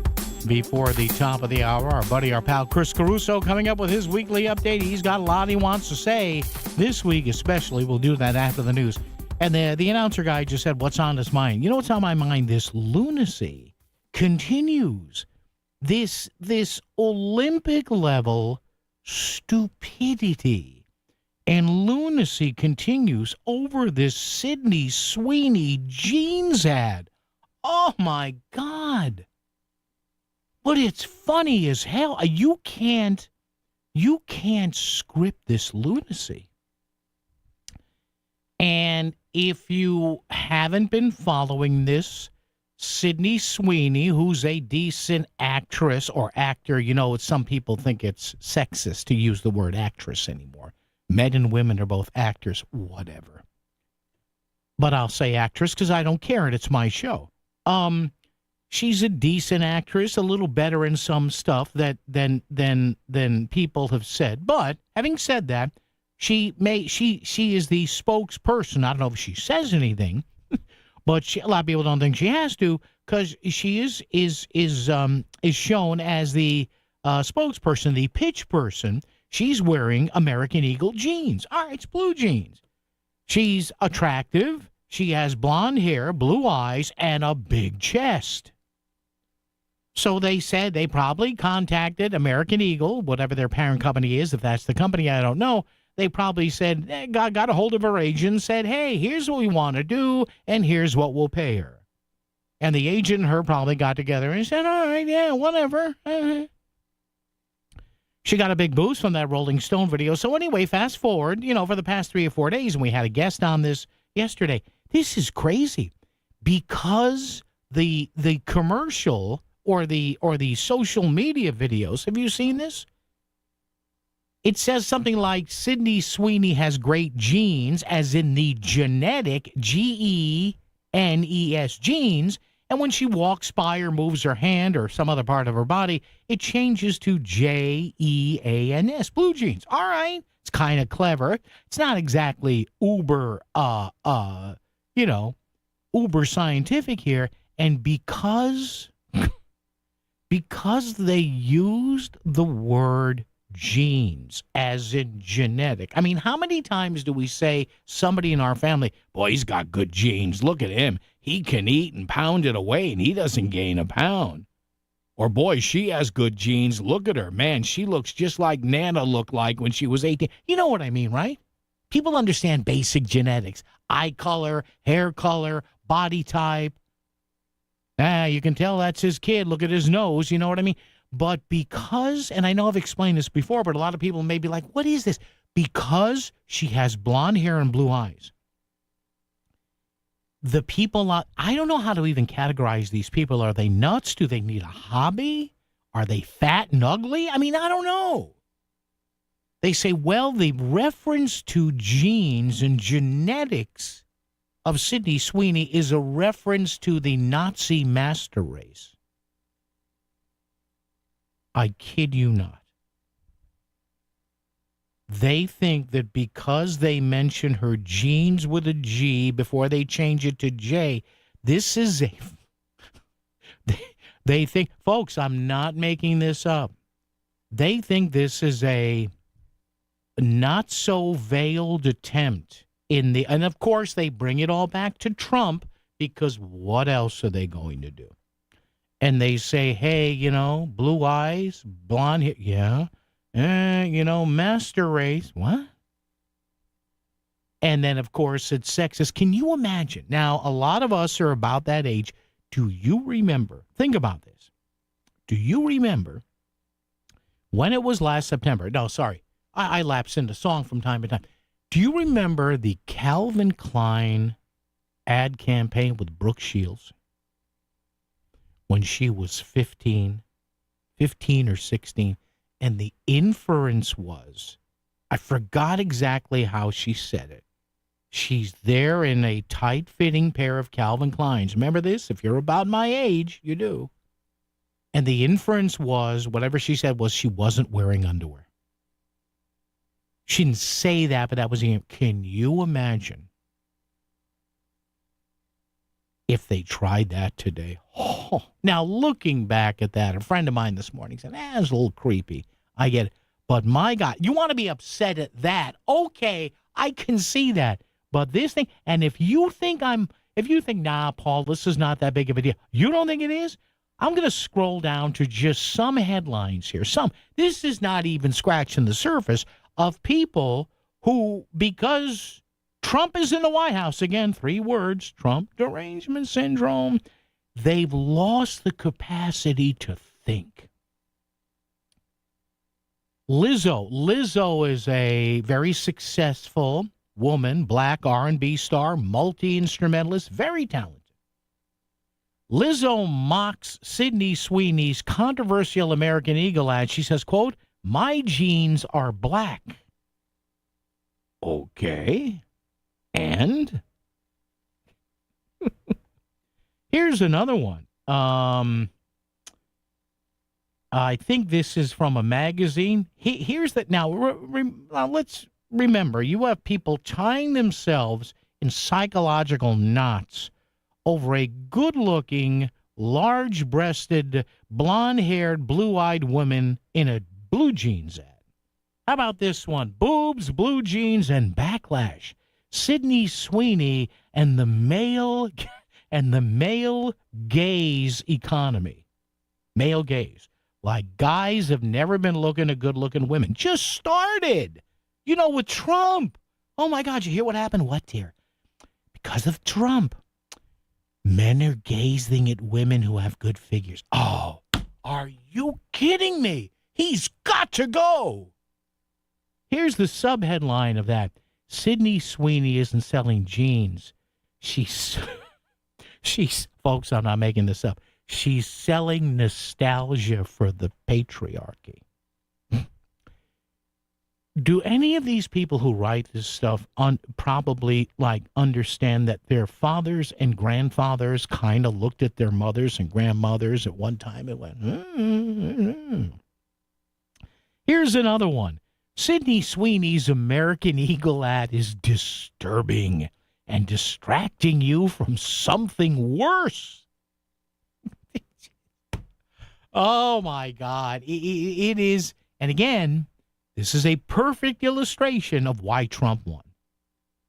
And I know what you're going to say. Well, this is the extreme left. I get it. Just the way we have the extreme right. Now, 40 years ago, when people reacted to the Calvin Klein, Brooke Shields blue jean campaign there, the web didn't exist. TikTok, WeChat, none of that was around. Instagram, Facebook. So would that, yeah, they probably would have had the same reaction. But again, this is why when you focus too far on one side or the other, and it is unfairly magnified by social media, even the crazies on either side, they become the caricatures that obliterate the normal people. WICC Smart MLS Right Now Traffic. Accident now in the valley. Route 8 northbound getting out of Seymour up into Beacon Falls with delays in both directions. Both 95 and the Parkway holding at 45 to an hour. Stamford up to Norwalk in about another 40 minutes from Norwalk up into Bridgeport. 95 south heavy out of Long Wharf into West Haven. And the Parkway a very busy ride both directions into the West Rock Tunnel. Tom Colangelo, WICC Traffic. For this evening and tonight, mainly clear with a low near 60. Sunny and delightful Saturday with a high near 80. Sunny and warm Sunday with a high in the mid-80s. I'm meteorologist Paul Piorek on WICC. Discover the finest flooring in Southern Connecticut at Courtesy Carpet. With over 50 years experience, from intricate area rugs and durable vinyl to elegant stair runners, they have it all. Shop anywhere, but see them before you buy. Visit L&J and their team on Route 111 in Monroe or at courtesycarpet.com. Financing is available, so you can get the floors you love today. Trust the experts in quality flooring, because at Courtesy Carpet, your satisfaction is their courtesy. Fish On, announcing the WICC Surfside Hotel Greatest Bluefish Tournament on Earth. Now in its 43rd year. Fish Long Island Sound August 23rd and 24th. Land the heaviest blue and win $25,000. Fish to win and fish for fun. Just pick up a registration form at the Surfside Hotel in Stratford or go to bluefishtournament.com. Thanks to the Water Doctor and Bridgeport Harbor Marina, the Surfside Hotel in Stratford, Connecticut's favorite beach hotel. The beach is calling and you must go. Thesurfside.com. Back to the news and talk. Thanks to Smart MLS. Smart sellers ask, is my home on Smart MLS? The voice of Connecticut. WICC's 695.9. It's Connecticut Today with Paul Piselli. And we started the day, I did, cataloging the corruption, the bad influences, the bad acting, the bad behavior of people in and around Connecticut, all around Bridgeport, Hartford, New Haven, Danbury, Waterbury, all over. And the fact that, sadly, a lot of people refer to us, and this is a meme that's taken off, Corrupticate. And just starting to scribble a list down as Chris was doing his 2 o'clock news, you and my great listeners here have said, hey, don't forget so-and-so, and don't forget so-and-so. Yeah, well, somebody else reminded me of I don't know if this person's a bad person, but bad behavior. Somebody said, hey, Paul, remember the state rep who flipped her car, DUI, in Hartford and just kind of walked away? Yes, remember that a couple of years ago? How nobody was killed with that. Oh, my God. And listen, I understand people battle demons, drugs, sex, booze, gambling. I get it. I understand that. Food. We all have addictions. But man, oh man, 203-333-9422, 333 WICC talk or text, or put the answer in our Facebook question, facebook.com, Voice of CT. Basic question, though, why is there so much corruption in Connecticut? What causes some of our elected and appointed officials to stray? WICC Bridgeport, WFOX Southport, WEBE HD2 Westport, WPLR HD2 New Haven, locally owned by Connoisseur Media. This is CBS News on the Hour, sponsored by Progressive Insurance. I'm Christopher Cruz. We begin with breaking news. 4 people have been killed in a shooting in Montana, and police are now searching for the shooter. The latest from CBS's Jim Crisula. The midday shooting happened at a bar in Anaconda, a town of about 10,000 people in southwestern Montana. Police, including federal agents, are searching for a 45-year-old man from Anaconda who is the suspected gunman. His house has been cleared by a SWAT team. The town is on lockdown. It wasn't quite a bloodbath, but it was a day deep in the red on Wall Street. Here's CBS News contributor Javier David. The investor mood today was really foul. Markets really underappreciated the downside risks associated with both weakening labor market and, global trade environment that still remains very, very uncertain. The stocks dropped after the Labor Department reported employers added just 73,000 new jobs in July. That's much lower than expected. On social media, President Trump wrote, "In my opinion, today's jobs numbers were rigged in order to make the Republicans and me look bad." He's now firing the Labor Department official in charge of compiling the jobs report. Reaction from Wyoming Republican Senator Cynthia Lummis. If the president is firing the statistician because he doesn't like the numbers, but they are accurate, then that's a problem. The president today said he's ordered the deployment of 2 nuclear submarines in response to, quote, highly provocative comments by a senior Russian official. CBS's Charlie D'Agata says the president didn't say where the subs were heading. It's certainly an escalation in terms of the war of words, but in practical terms, where America's submarine fleet is located or where it's moving, we may get a message later from Navy or from Stratcom if it is indeed a decision that was made by the president. It's not clear if the subs are nuclear armed or merely nuclear powered. A Justice Department employee whose husband operates an app that federal officials don't like has been fired. Details from CBS's Scott McFarland. Carolyn Feinstein of Texas became the latest in a series of recent firings from the U.S. Department of Justice, where she worked as a bankruptcy auditor. She said she was fired because her husband operates a company that runs a controversial app called Ice Block, which helps people track the movement of immigration officers in their neighborhood.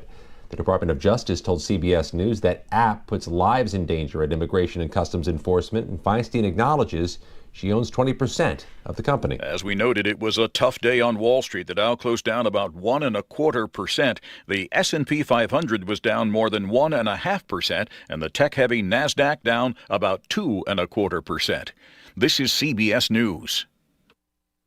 Sponsored by Progressive Insurance. We offer auto, home, and commercial auto insurance, plus a variety of business insurance options. Visit Progressive.com today. Do you hear that? Asthma triggers are everywhere, from dust mites, pet dander, and pollen, to smog and smoke. An asthma attack can strike anywhere, anytime. Be prepared with quick-acting Primatene Mist. Clinically proven to open airways quickly. It's the #1 FDA-approved asthma inhaler available over the counter. Primatene Mist. Breathe easy again. Use as directed. Progressive knows when you're in your RV, you're already on vacation. That's when you become Vacation You, who just camped where there's absolutely no shade. Even though regular you burns easily. In fact, Vacation You burns too, but is too stubborn to admit it, which is why regular you gets in trouble at the dermatologist, because Vacation You doesn't do doctors. So bundle your RV with your home or auto policy and earn an automatic discount from Progressive. And spend the savings on the both of you. Progressive Casualty Insurance Company affiliates and other insurers. Not available in all states or situations. WICC 695.9. Voice of Connecticut Local News Update. A wake is being held for Plainville volunteer firefighter Ray Moreau until 7 p.m. at the Plainville Funeral Home on Broad Street. The 60-year-old died from injuries suffered at the scene of a fire on Maria Road last Sunday. A funeral service is set for 10 a.m. tomorrow in Welty Hall at Central Connecticut State University in New Britain. 2 bail agents have been arrested after they allegedly boxed in the wrong vehicle while looking for a fugitive in Bridgeport. Police say the incident happened January 15th on an I-95 entrance ramp. Bail agents Joshua Murray and Mahmood Khan told police they thought a suspect got into the vehicle they stopped, but instead it was just a woman who works at the courthouse. Both are charged with a violation of bail agent requirements and other offenses. A man has been arrested on charges related to a deadly Norwalk moped crash in April. Krishad Johnson of Norwalk is charged with second-degree manslaughter with a motor vehicle, DUI, and other offenses. The crash between Johnson's vehicle and the moped happened April 13th at the intersection of West Avenue and Reed Street. Moped rider Jose Oliveira died at the hospital after the crash.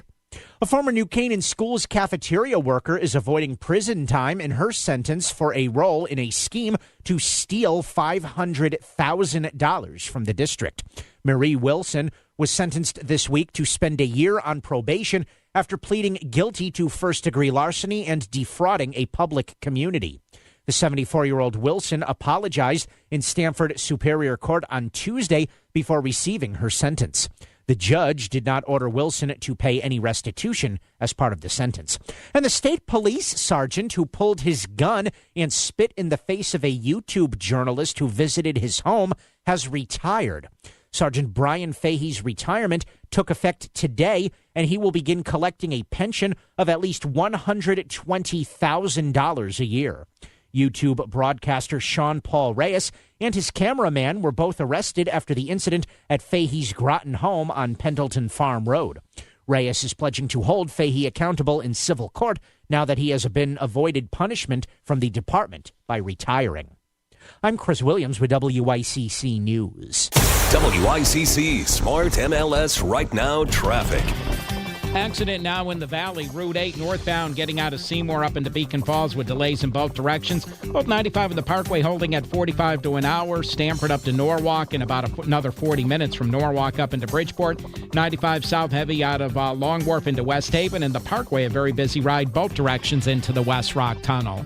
Tom Colangelo, WICC Traffic. Clear and cool this evening and overnight with a low near 60 and a breeze out of the northeast. Saturday, sunny and beautiful with a high near 80 and a breeze out of the north. Sunday, sunny and very nice. It'll be warm, though, with a high in the mid-80s. I'm meteorologist Paul Piorek on WICC.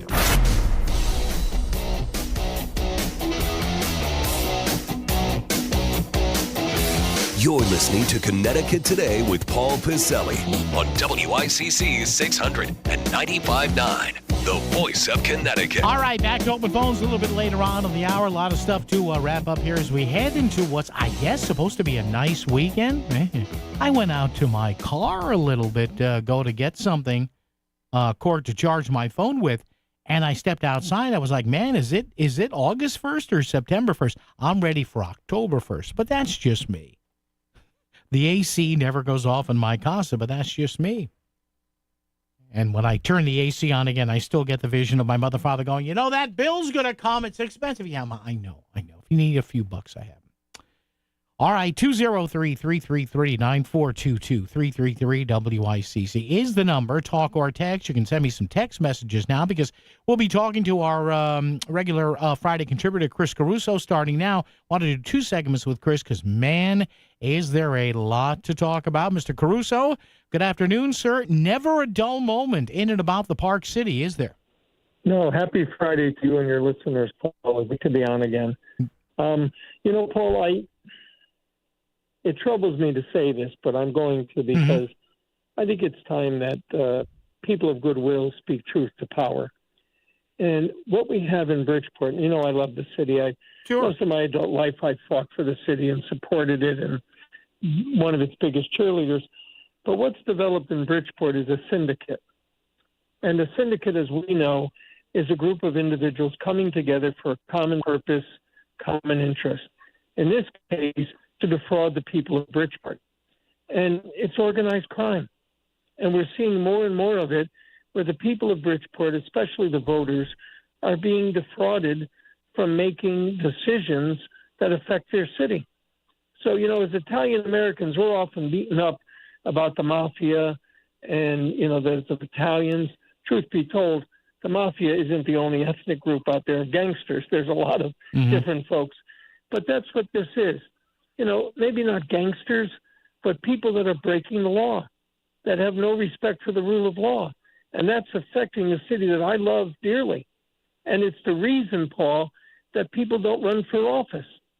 People with integrity, people with honor, people with a sense of right from wrong, they don't run. And so what happens is that in order to win, you have to cheat. And that's what's been going on in Bridgeport, is those who run and are part of the syndicate, not everyone, but part of the syndicate, they're cheating. And that's the only way they could win. They couldn't win if they had to speak on their own merits or on what they want to do for the city. But as importantly, the growth of the city is retarded because of the syndicate. Because of the cheating, the opportunities for Bridgeport go by the wayside. And when you look at other towns that are growing and prospering, Bridgeport isn't, because of that syndicate, because of the corruption, because of the cheating. And now we see, 5 more people now have been indicted. And let me tell you, I have the feeling it's not going to end there. There's going to be more people indicted. And it has to be. This has to be brought front and center, Paul. And then, the financial reports. One person got $8,600 as a consultant, and that's one of the people who's been indicted. And another person got $2,600, and that person was indicted, and that person was called a chaser. They've come up with names, the syndicate now, to define what people do. They're chasers. They go after people and take their ballots or sign their names or don't do the proper paperwork that's required under the law. And they feel like they're immune to it, that there's no consequences. But I've got to tell you, I am proud, Paul, of those citizens who have been willing to step up and speak truth to power. Those voters who were ripped off are now testifying and giving information. Thank God for that. And I also thank the criminal part of the judicial system, the state's attorney, for pursuing this. And I also think judges aren't going to let this go by the wayside. This is a syndicate, a broad organized crime that defrauds the people of our city. And it's disgusting. It shakes me to the very core that this is going on. And where are the politicians speaking and saying this is wrong? Instead, they hide or they shut their mouth. Are they part of the syndicate? Are they part of this group that shuts good people out? And if you're part of the syndicate, you get elected? And is that why people don't run for office in Bridgeport? It's terrible, Paul. And I speak from experience. Twice in 2003, 2007, I ran for mayor. In each election, I lost by a little over 200 votes in Democratic primary. And, in 2007, what did me in was paper ballots. There were 136 ballots cast where the names of voters weren't checked off. And the Connecticut Post did an independent review of the ballots. And that's why I lost 136 votes. That could have turned the election. But that's the cheating and the thievery that takes place. And it has to stop. It is terrible, Paul. And I've always felt, because I've worked with the people of this, we have a lot of good and decent people that work every day to try to make this city good. They love their city. Sure. And they're being ripped off by these scumbags, and that's what they are, scumbags, for ripping the voters off of their rights. I don't care, indicted, whether they're going to court. I understand innocent until proven guilty. They've been indicted on these charges, and they should be ashamed. They should hang their head in shame. That's what they should do. Chris, hang on. I want to get more into that. Chris Caruso was the guest. Chris, hold on. And when we come back, I want to discuss what is not only distressing about what Chris said, but on several levels here at the General Assembly. And I know Chris will have some thoughts on this, where we have examples of mainly the very powerful majority in Hartford saying, oh, we got to battle this, and they do nothing. There's something lurking in Long Island Sound. It's waiting for you. It's 25 The WICC Surfside Hotel Greatest Bluefish Tournament on Earth returns August 23rd and 24th. Catch the heaviest bluefish that weekend and win $25,000. Plus, there's over $40,000 in cash prizes. Sign up now at bluefishtournament.com. The WICC Surfside Hotel Greatest Bluefish Tournament on Earth. We'll see you on the Sound. Thanks, Fine Fettle, The Water Doctor, and Bridgeport Harbor Marina. This is the Concert Guide, powered by Duchess Restaurants. Fresh food served fast. Friday, August 8th, you have a choice of Google Dolls and Dashboard Confessional at Hartford Healthcare Amphitheater or Aloe Black playing Ridgefield Playhouse. Saturday, August 9th, Hanson is at the Mohegan Sun Patio. Thursday, August 14th, Toad the Wet Sprocket, KT Tunstall, and Sixpence None the Richer at Westville Music Bowl. Sunday, August 17th, Dasha plays the Mohegan Sun Patio. Friday, August 22nd, it's Train at Mohegan Sun Arena. Friday, August 22nd, John Oates at Levitt Pavilion. Saturday, August 23rd, the band Perry at Ridgefield Playhouse. Sunday, August 24th, OAR at Mohegan Sun Arena. Tuesday, August 26th, Bonnie Raitt at Mohegan Sun. Friday, August 29th, James Taylor at the Hartford Healthcare Amphitheater. The Concert Guide. Whether it's breakfast, lunch, or dinner, get fresh food served fast at any one of 12 Duchess restaurants located throughout Connecticut. Duchess Restaurants. Fresh food served fast. Hi, this is David from Standard Oil. Do you know why Standard Oil was voted best oil company in Connecticut? Great service, day or night. If you have a heating emergency at 2 a.m., Standard Oil has service technicians who work through the night to ensure fast response to heating emergencies, usually within 2 hours. Most importantly, great service means truly knowledgeable technicians who care about customers. For great service, day or night, call Standard Oil or visit us online at standardoil.com. The Connecticut Lottery reminds you that gambling can be a fun form of entertainment, but it's not risk-free, so it's important to play responsibly.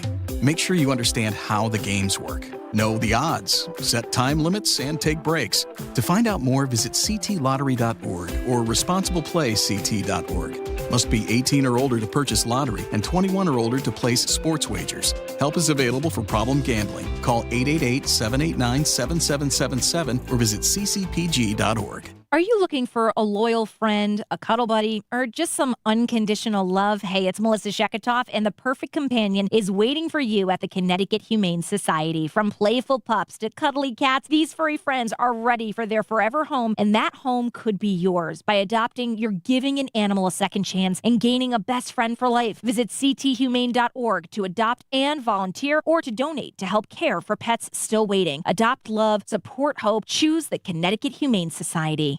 You're listening to WICC 600 and 95.9, the voice of Connecticut, broadcasting from Cadillac of Greenwich Studios, CadillacofGreenwich.com. WICC Smart MLS Right Now traffic. Accident cleared in the Valley and Seymour. Route 8 getting better. Seymour up into Beacon Falls. 95 still 45 minutes. Stamford up to Norwalk in another half hour. Norwalk to Bridgeport. Parkway very busy out of Stamford up to Norwalk. That's actually heavier than 95. Some extra company into Fairfield. Trumbull side really not too bad. Tom Colangelo, WICC traffic. For this evening and tonight, mainly clear with a low near 60. Sunny and delightful Saturday with a high near 80. Sunny and warm Sunday with a high in the mid 80s. I'm meteorologist Paul Piorek on WICC. Got something to say? Give Paul a call. 203-333-9422. Connecticut Today with Paul Pacelli on WICC 600 and 95.9, the voice of Connecticut. As we continue with the former Democratic state rep and two-time mayoral candidate in Bridgeport, Chris Caruso, about the news generally around the state, politically, particularly in Bridgeport this week, with, again, word of a continuing investigation that sounds serious into absentee ballot allegations. You know, Chris, and I said this earlier in the week, I don't know whether you heard me, I said, listen, it's bad enough this allegedly happened, but then Chris, and I don't know whether it's just intransigence or whatever, but the refusal by the majority party in Hartford, even when they say, Chris, well, we have bipartisan support for this bill, to do the minimum and just say, hey, if somebody's convicted, for example, in this one bill, they can't have anything to do with ABs for 12 years. Everybody said, hey, this is a go. Matt Blumenthal and Bob Duff. And then, Chris, forgive me for saying this, if this offends people, we get this bullcrap kabuki theater of, well, you have to vote on it first. I mean, Chris, is there any wonder why people are cynical? This is ridiculous. No, the syndicate travels not only in Bridgeport, but throughout the state. And frankly, the ones who I'm most upset with is the Bridgeport delegation. Mm-hmm. This issue affected the city of Bridgeport directly on absentee ballot abuse. And they all sat by quiet, not saying anything. And that goes for all of the members of the Bridgeport delegation. I've said this before. I'm going to say it again. And then they put the hot potato between the Senate and the House. Well, the House was waiting for the Senate. Yeah. The Senate was waiting for the House, and it never happened. Now, I think every politician in Bridgeport and those who care about Bridgeport have to ask themselves, are they part of the syndicate or aren't they? Are they part of the in-team that gets things done by cheating to win elections? Or are they willing to search their souls and come out and denounce this behavior, to come out and speak against absentee ballot abuse? September, there's going to be a session, isn't there, on housing? Yeah. Put the absentee ballot issue on the vote in the legislature. Stop the hot potato passing, and let's wait and see who wants to be part of it. There was a bill amendment that went into the Judiciary Committee to give jail time to people who violate absentee ballot abuse. Guess what? The chairman of that committee, who's a Bridgeport state representative, had the bill killed in that committee. The amendment was killed. And so they can't sit there and tell me they care about democracy, this national thing about democracy is being threatened, because democracy in Bridgeport is being threatened. We've seen the abuse that's happened in the city. I am never this strong, Paul, with my words, and even to use the word scumbags, okay? Mm-hmm. But I think it warrants me to say it. I don't often do that, but this is so offensive at the very core. I go out and vote, people go out and vote legitimately, and there's people out there robbing the election because they can't win unless they cheat. And what does that tell you about people? And they're willing to destroy the very city they're part of. They're willing to retard growth of this city. They're willing to push out people with integrity and honor because they don't have the guts to speak out against the syndicate. Either you're part of the syndicate or you're not. And that's what this is. It's organized crime. And silence is complicity. I've said this before. Mm-hmm. If you sit by and say nothing, you're complicit. Not that you commit the crime as a politician. Yeah. However, when you sit back and say nothing, you know things are going on and you refuse to say something. Now it's time for everyone to come to the aid of their city and denounce this behavior. Get a load of this, a chaser. And that's something, now they put words, oh, it's a chaser. It's the person who goes around, goes to a person, grab the ballot, sign their name, do what they have to do, mail the ballots for. That's what they call chaser.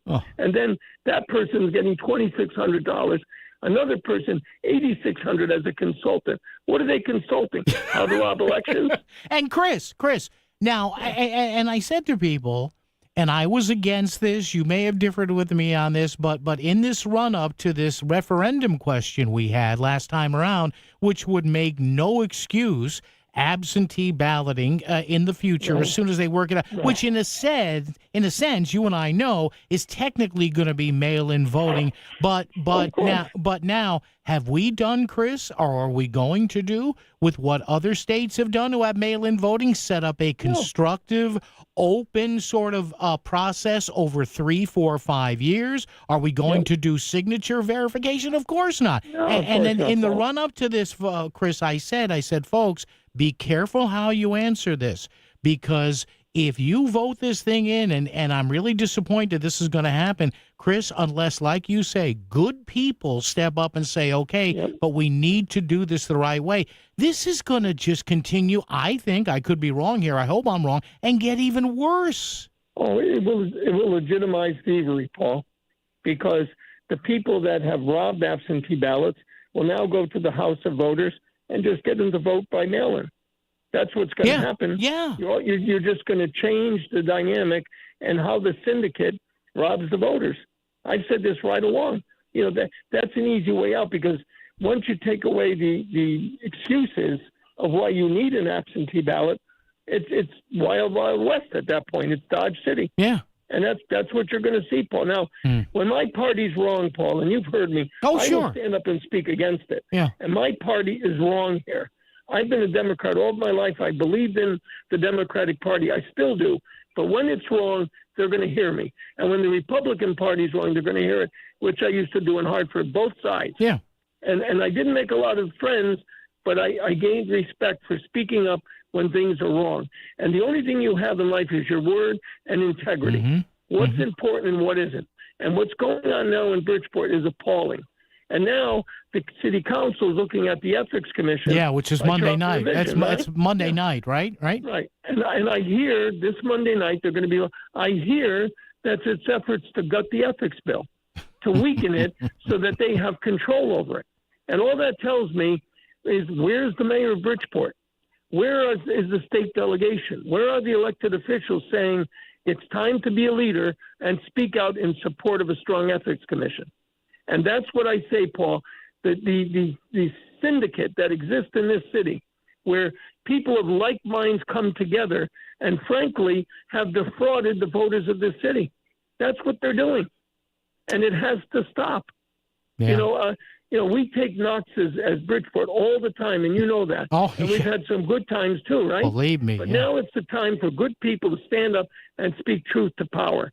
And again, I applaud, Paul, those voters who have exposed the corruption, who have said to the state's attorney, this is what happened. So-and-so came to my house, took the ballot. So-and-so did this. That takes a lot of courage, and I thank them.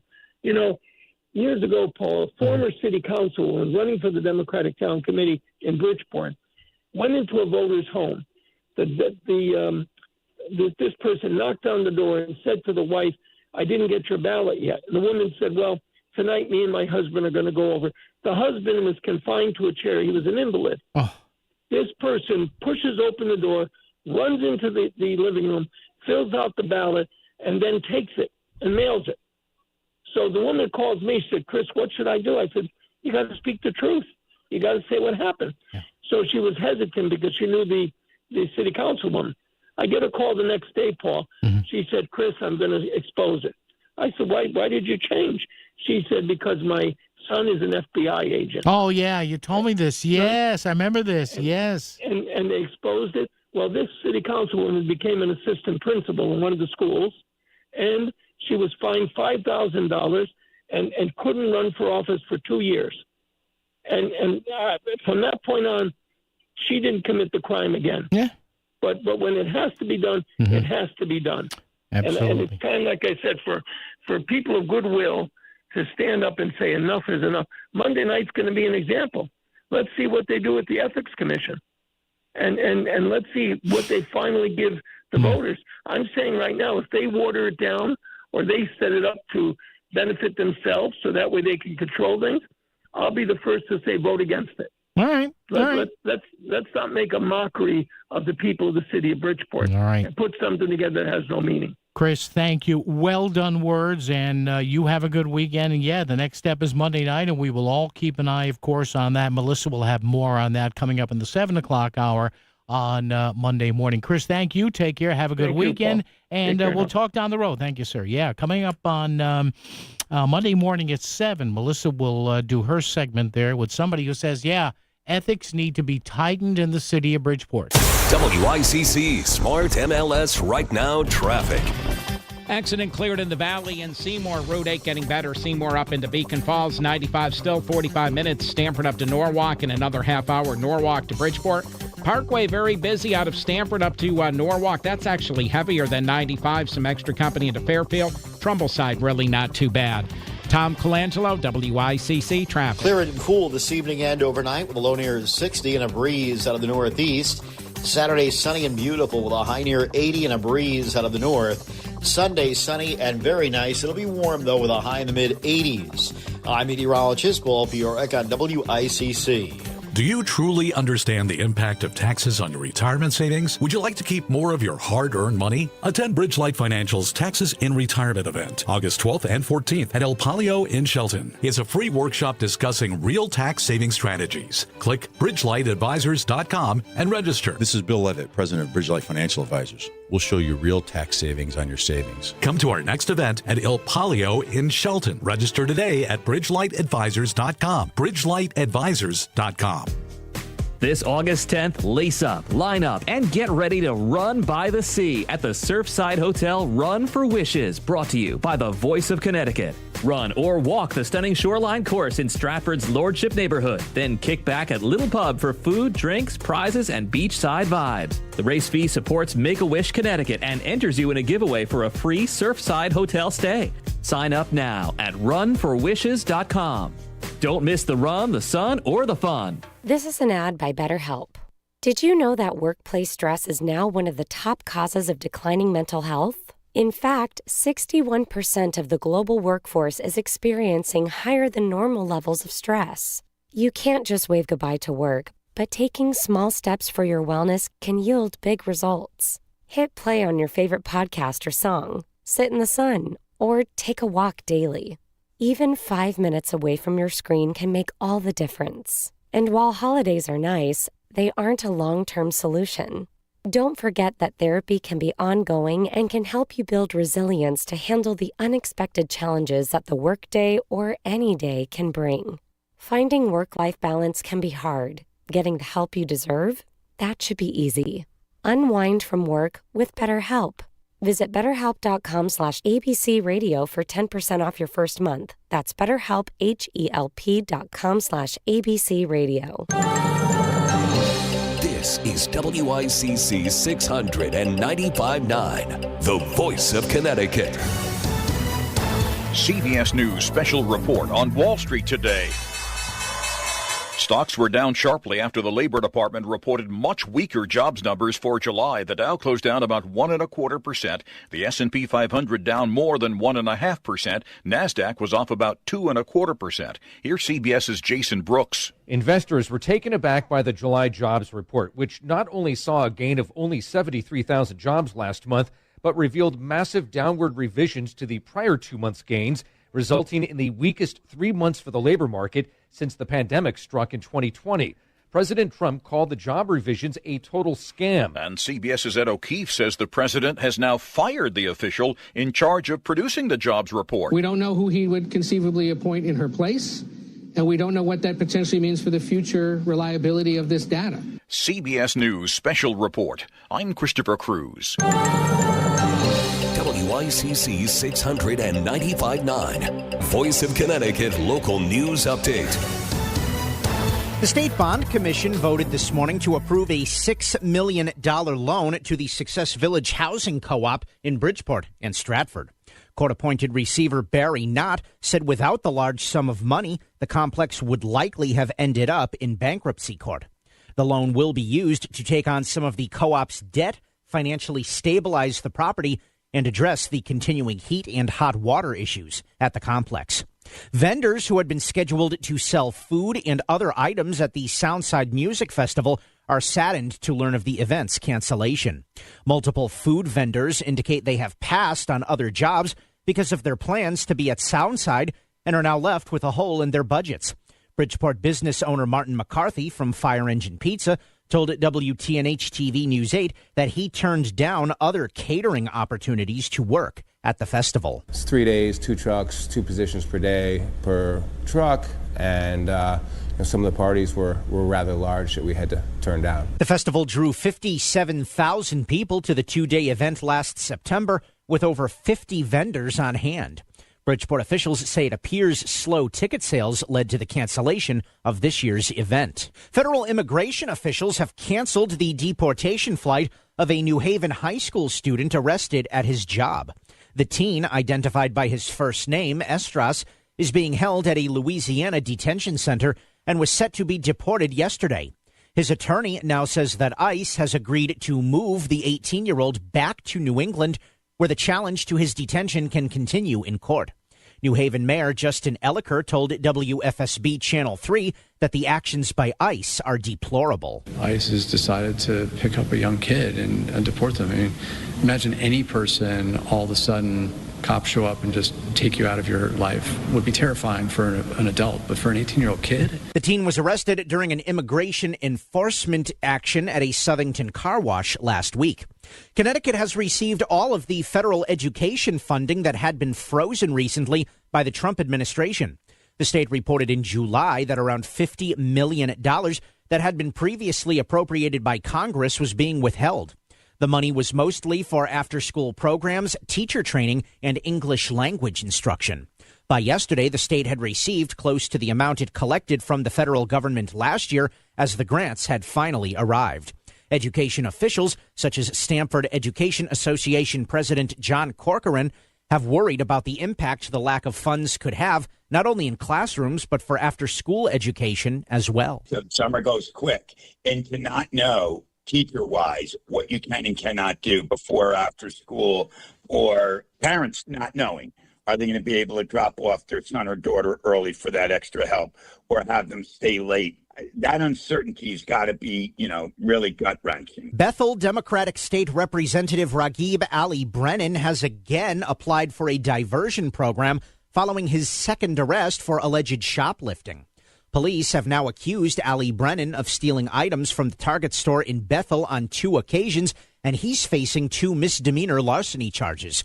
He applied for accelerated rehabilitation after the first arrest in June and has again sought the program for the new charge. If a judge allows him into the program, the charges would be dropped if all conditions that are set for him are met. A federal grand jury is investigating the distribution of tens of millions of dollars to Hartford area nonprofits and how the money was spent.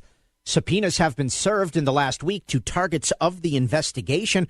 The Hartford Courant reports that State Senator Douglas McCrory of Hartford and Bloomfield is believed to be one of the targets of the probe.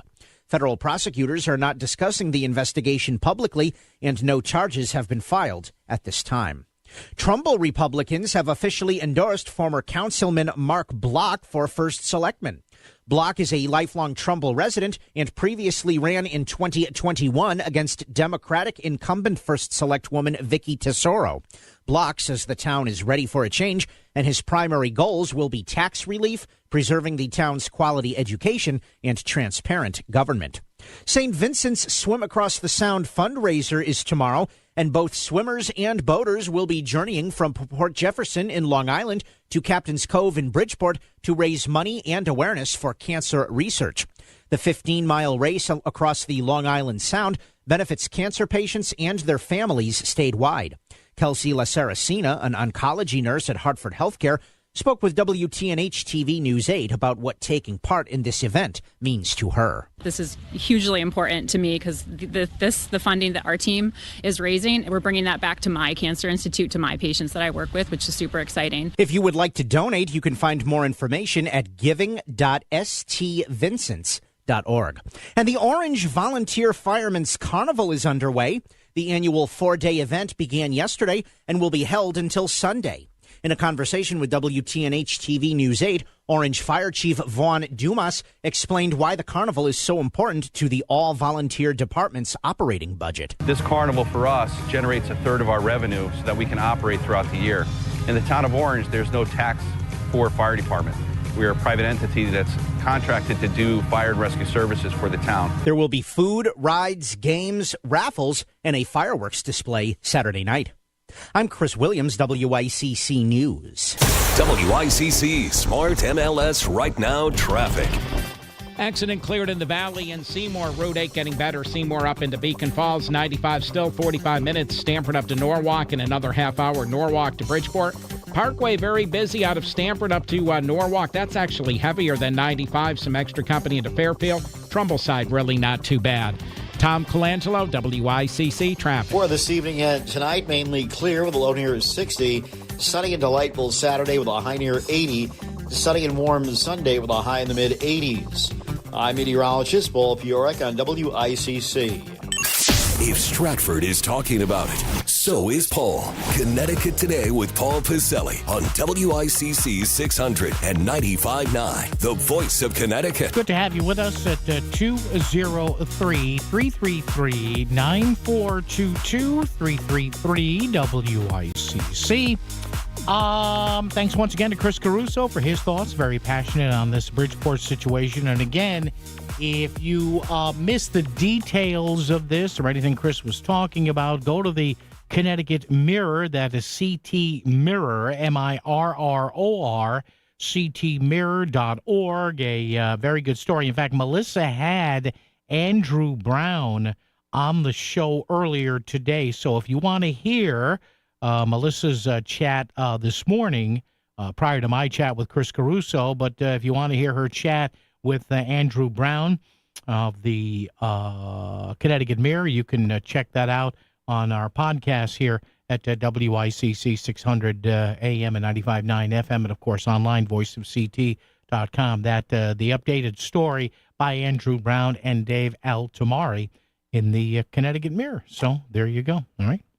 It's a very detailed story about what some of the witnesses are saying now. And remember, you can, if you're telling election investigators and law enforcement this, you don't want to lie, because that'll not do you well in the end. Hey, listen, when I was under investigation, no, I'm just kidding. Relax. Dave in Brantford is here to enlighten us at 5:40. Dave, good afternoon, sir, and how are you?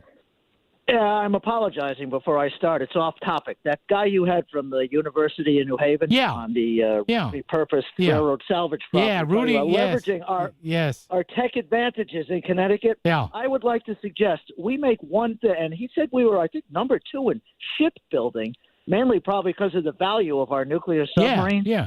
We need nuclear power right away, and Trump ought to order electric boat to pull one of those nuclear reactors. Put some jumper cables. Put some jumper cables. No, honestly, Paul, we make 2.5 of them a year. That's our average production rate. Yeah.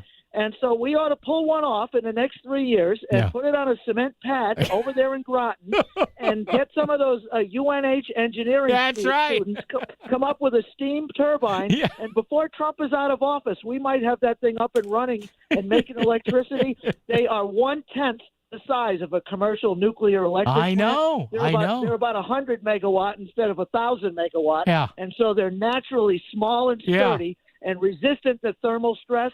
We could do that right away, and I really like that UNH attitude about things. They're not those kooky Yale professor types. They seem way more practical. Thanks for letting me on. I'm sorry I'm off topic. No, it's all right, Dave, but I like that. I like that visual. Hey, does anybody have any jumper cables? Imagine that. All right, Dave, listen, you have a happy weekend, my friend. Good call there. Thank you. Yeah, we forget. We hear nuclear sub. But it's not like nuclear missile. Yeah, they can carry some short field nukes. But yeah, when you hear nuclear sub, and what Dave was talking about was we had a guest from the University of New Haven on a little while ago who talked about a new initiative. You may remember the railroad salvage building in West Haven. Remember that? Hi, Ruby Vine for railroad salvage, and my wife Choo Choo. Well, apparently, UNH is going to develop that, they say, into a pretty much a first-of-its-kind applied technology and research and development center.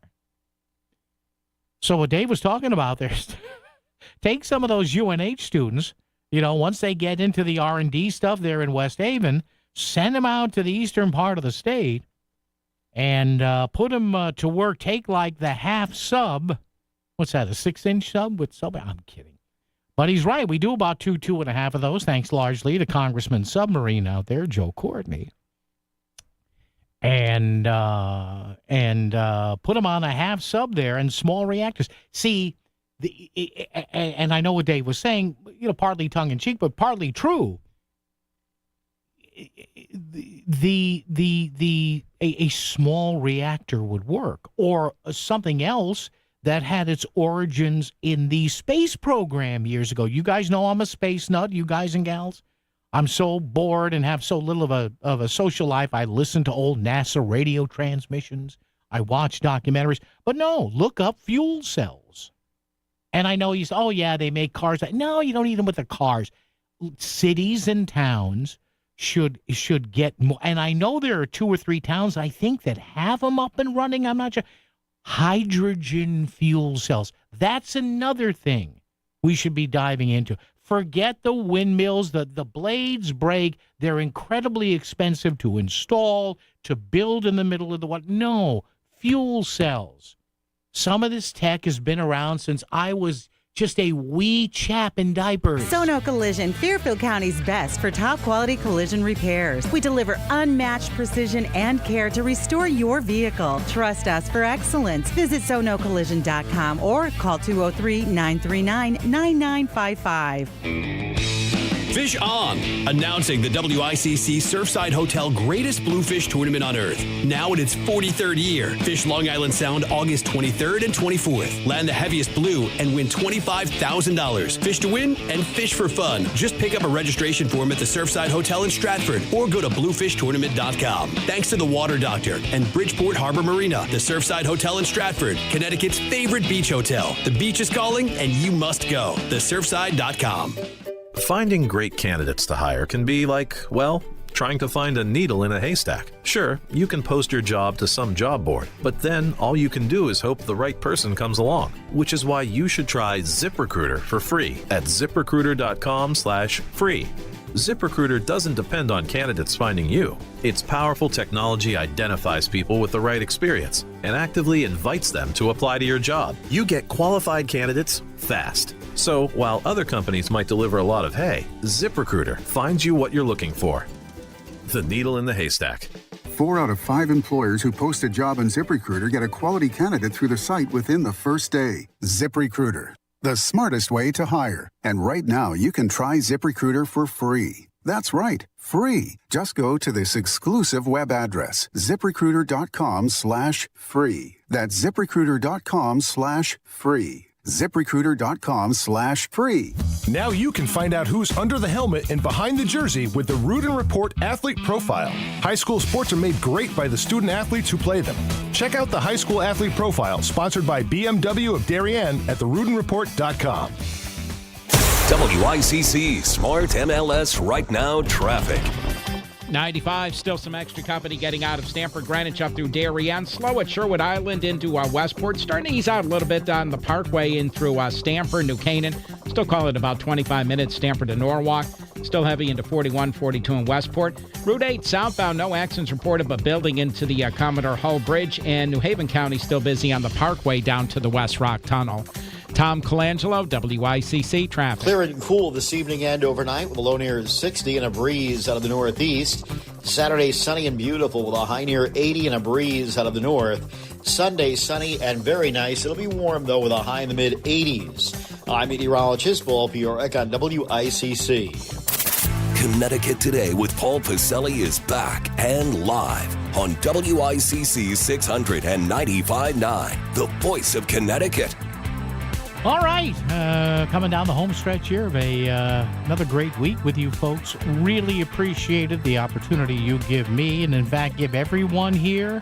Melissa in the morning, Lisa Wexler, Chris and John with the download. Yours truly here in the afternoon, and our great syndicated host too, Red Eye Radio, Eric Erickson, and everybody we run here. Weekend shows. Favorites over the weekend, Plum Love Foods, of course, and Fred Ebert and Bill Finch and everybody here, and Lars Larson. We really appreciate you picking us right here at WICC. 203-333-9422, 333-WICC. I'm hearing and getting more information on this Doug McCrory thing in Hartford. I can't say what I've been told, but stay tuned. Of course, I like to say when I'm doing hockey. Coming up, we've got third period action here. You don't want to miss this. Just letting you know. After 2, we're tied at 1. Somebody sent me this, too. Apparently, the jeans company, American Eagle, they have put out somewhat of a statement in response to everybody going nuts because, hey, we may like to see a good-looking woman with a big chest and blonde hair and blue eyes in a set of jeans. And they haven't said too much, but I guess somebody sent me this. I guess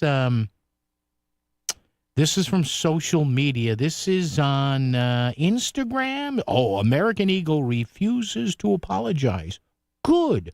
What are they apologizing for? My God. You know what my idea is? What's that, Paul? I put this on my Facebook page for those of you who are my Facebook friends. Here's what you do. And again, in homage to the great Brooke Shields, who did the Calvin Klein thing, remember? I mean, she was like 15 back then. But, nothing comes between, or only I know what comes between me and my Calvins or whatever. Here's what you do. You get Brooke Shields' agent on the phone. And you say, hey, what's it going to take for Ms. Shields to do a side-by-side ad with Sydney Sweeney? Can you imagine? Can you imagine as my old pal Glenn Beck always says, get out the duct tape. Wrap your head in duct tape because skulls are going to explode. So what American Eagle said is, quote, Sydney Sweeney has great genes. And they use genes with the J there. And it always was about the genes, her story. We'll continue to celebrate how everybody wears their AE jeans with confidence, their way. Great jeans look good on everyone. So they're not using the G word here. I can't believe it. This is like divided the nation. Do you understand how dumb this is? So apparently it was kind of a half-hearted, yeah, we're sorry, not. All right, 203-333-9422, 333-WICC. So we have that. And by the way, if you still want to contribute to the discussion, love to, we'll go over some more of these on Monday. How about that? Why is there so much corruption in Connecticut? What causes some of our elected officials and appointed officials to do the wrong thing? So there you go. Interesting story here. I just want to touch on this. Do I still have this up on the computer? I've got to get another screen here. I have to get Rich and Ed and our outstanding engineering team and IT team to give me. Now, you folks know who use multiple screens. I probably shouldn't have. I think I have 17 tabs up on one screen. Representative Jerry Nadler. You familiar with him? A very progressive, old-line Democrat. He's getting a challenge. I guess Nadler is getting a challenge by a 26-year-old nonprofit founder, Liam Elkind. He's launched a bid against Nadler. And the reason I mention that is you have that. You have Zohran Mamdani in New York, and now in Connecticut, and Melissa's been talking about this, and Lisa has as well, John Larson. Luke Bronin. Good for Luke Bronin. Now, I'm not a registered Democrat. I don't live in the 1st District, but enough with the 68 and 70 and 75 and 80-year-olds. Enough. Go away. Go home. Relax. Watch TV. Enjoy your grandkids. Enjoy your great-grandkids. While you're being ageist, Paul. No, I'm not. You know why I'm not being ageist? Let me ask you something. For those folks out there who are approaching that age, look, I'm 64. I'm no spring chicken anymore, but I feel good, thank God. Knock on wood. Or what is this? It's composite or something. When you get to your early to mid-60s to late 60s to early 70s, right? Do you really, as a person, and not even politics, whether it's food, your favorite drinks, your favorite sports teams, or maybe how you feel about politics, what are the odds? Riddle me this, Batman. What are the odds that the older you get, you start to think differently about some subjects, right? Now, sometimes you do. I get it. With age comes wisdom. Okay, I get that. I understand that. And a bald head. I understand that, too. But come on, do you think somebody in Congress, honestly, who is in their late 60s, early to mid-70s, pushing 80 years old, is able to relate to somebody who may be the age of their grandkids or great-grandkids? Come on, stop. The Founding Fathers never intended this. The House was supposed to be the commoners. You would leave your farm for 2 years and go to Washington, maybe do 2 more years, and then go back and plow the fields again. The Senate was set up to be the professional lawmakers. What's that old phrase? The House proposes and the Senate disposes. This notion of somebody getting elected to the House in their 40s or 50s and staying there till they're 80, ridiculous. And you know what's happening here now? You, my dear progressive Democratic friends out there, you're getting MAGA'd right now. Now, it's not MAGA in the same sense of policies, but everybody who laughed at the Republicans in 2015 and 2016, ha, ha, ha, ha, ha, Trump, ha, ha, ha. Well, guess what? Ha, ha, who? He won 2 of the 3 times he ran, and he would have won a third time. He would have won a third time if that would have been allowed. My point is, what happened to the Republicans in 2015 is happening to the Democrats right now. Zohran Mamdani, Josh Elliott, the guy running against Jerry Nadler, Luke Bronin, and good.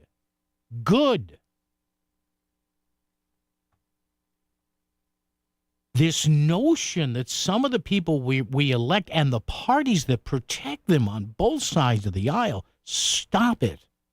Do a couple of terms and get out. Leave. You're not indispensable. No one is. No human being is. Well, I have seniority. I don't care. Stop staying there and soaking up enough information to where your stock portfolio, which was worthless when you got there, is suddenly at 10 or 20 million bucks. How did that happen? Oh, geez, I wonder. It is mind-numbing and good. Listen, John Larson may win, and if he wins, good for him. But, oh, my God. Whoa, John Larson's being challenged by Luke Bronin. So what? We on both sides of the aisle, we deify these people in Congress, and it's ridiculous. There's a reason the House terms are 2 years, because even the Founding Fathers, in their highly non-technical but really smart society, said, a lot of these psychos are going to end up in the House 2 years and get out. Go back to your farm and your pigs and your cattle. Traffic and weather together right here on a Friday on WICC. WICC Smart MLS Right Now Traffic. 95, still some extra company getting out of Stamford Greenwich up through Darien. Slow at Sherwood Island into Westport. Starting to ease out a little bit on the Parkway in through Stamford, New Canaan. Still call it about 25 minutes, Stamford to Norwalk. Still heavy into 41, 42 in Westport. Route 8 southbound, no accidents reported, but building into the Commodore Hull Bridge. And New Haven County still busy on the Parkway down to the West Rock Tunnel. Tom Colangelo, WICC Traffic. For this evening and tonight, mainly clear with a low near 60. Sunny and delightful Saturday with a high near 80. Sunny and warm Sunday with a high in the mid-80s. I'm meteorologist Paul Piorek on WICC. The following message is brought to you by the Fairfield Law Offices of Estate, Trust, and Probate Attorneys Eliafson and Tenor, online at ConnecticutElderLaw.com. Here is attorney Christine Tenor. If you are suddenly hurt or seriously ill and can't speak for yourself, what could happen to you and your family and all you care about? Will life-changing decisions be made by strangers? We all face legal, financial, and physical challenges every day at all stages of life. Don't leave important matters to chance. And don't wait until you are elderly. No one can predict what the future holds for us. So even young adults and young couples, everyone, should be prepared for the unexpected. Give your family and yourself the most important gift you can give, the gift of peace of mind. Visit ConnecticutElderLaw.com. Eliafson and Tenor, 203-336-2566. Protecting your family's future. Eliafson and Tenor. For peace of mind, 203-336-2566. Back to the news and talk. Thanks to Smart MLS. Smart sellers ask, is my home on Smart MLS? The voice of Connecticut. WICC's 695.9. It's Connecticut Today with Paul Piselli. And heavy honors we bestow to John in Stratford, who has 30 seconds to take us into the weekend. John, go. Paul, how are you? I'm good. You're breaking up, John. Go ahead. Mayor, the leftist. Anyway, government-run grocery store. Just think of motor vehicle department if they were running a grocery store. That's all I'm going to say. Thanks, John. Yeah, the line for Prevalone would be out the door around the corner twice. Yeah, that's that Zohran Mamdani thing. And again, all right, take a look at. There are some cities who have tried that, and there was a story the other day. I think they tried it in Cincinnati or Kansas City, and what was the photo you saw with the story from the wire service? Empty shelves. Choose carefully, New York. My son lives there in Queens. Please choose carefully. Folks, have a wonderful weekend. We are back, I guess, if my door card works, Monday at 2. Chris Williams, thank you. Have a great weekend. All the great weekend shows coming up. CBS News right about now. WICC Bridgeport, WFOX Southport, WEBE HD2 Westport, WPLR HD2 New Haven. Locally owned by Connoisseur Media. This is CBS News on the Hour, sponsored by Progressive Insurance. I'm Christopher Cruz in Washington. Can trust. I mean, your question is a very good one. We need people we can trust. CBS's Jason Brooks. President Trump called the job revisions a total scam and says he's ordered the firing of the Bureau of Labor Statistics commissioner for allegedly manipulating the jobs data. And Federal Reserve Governor Adriana Kugler is resigning from her post, giving Trump a fresh appointee to the Fed. At the open, the stock indices went deep in the red and stayed there till the market closed after the jobs report was released. PNC Financial Chief Economist Gus Foucher says investors and traders are getting inundated with input. There's a lot going on. There's a lot of uncertainty about the tariffs. We see government spending cuts that are having a drag. We've seen consumers turn more cautious. We've seen businesses turn more cautious. Trump envoy Steve Witkoff visited a U.S.-backed aid operation in southern Gaza today, says CBS's Tina Kraus.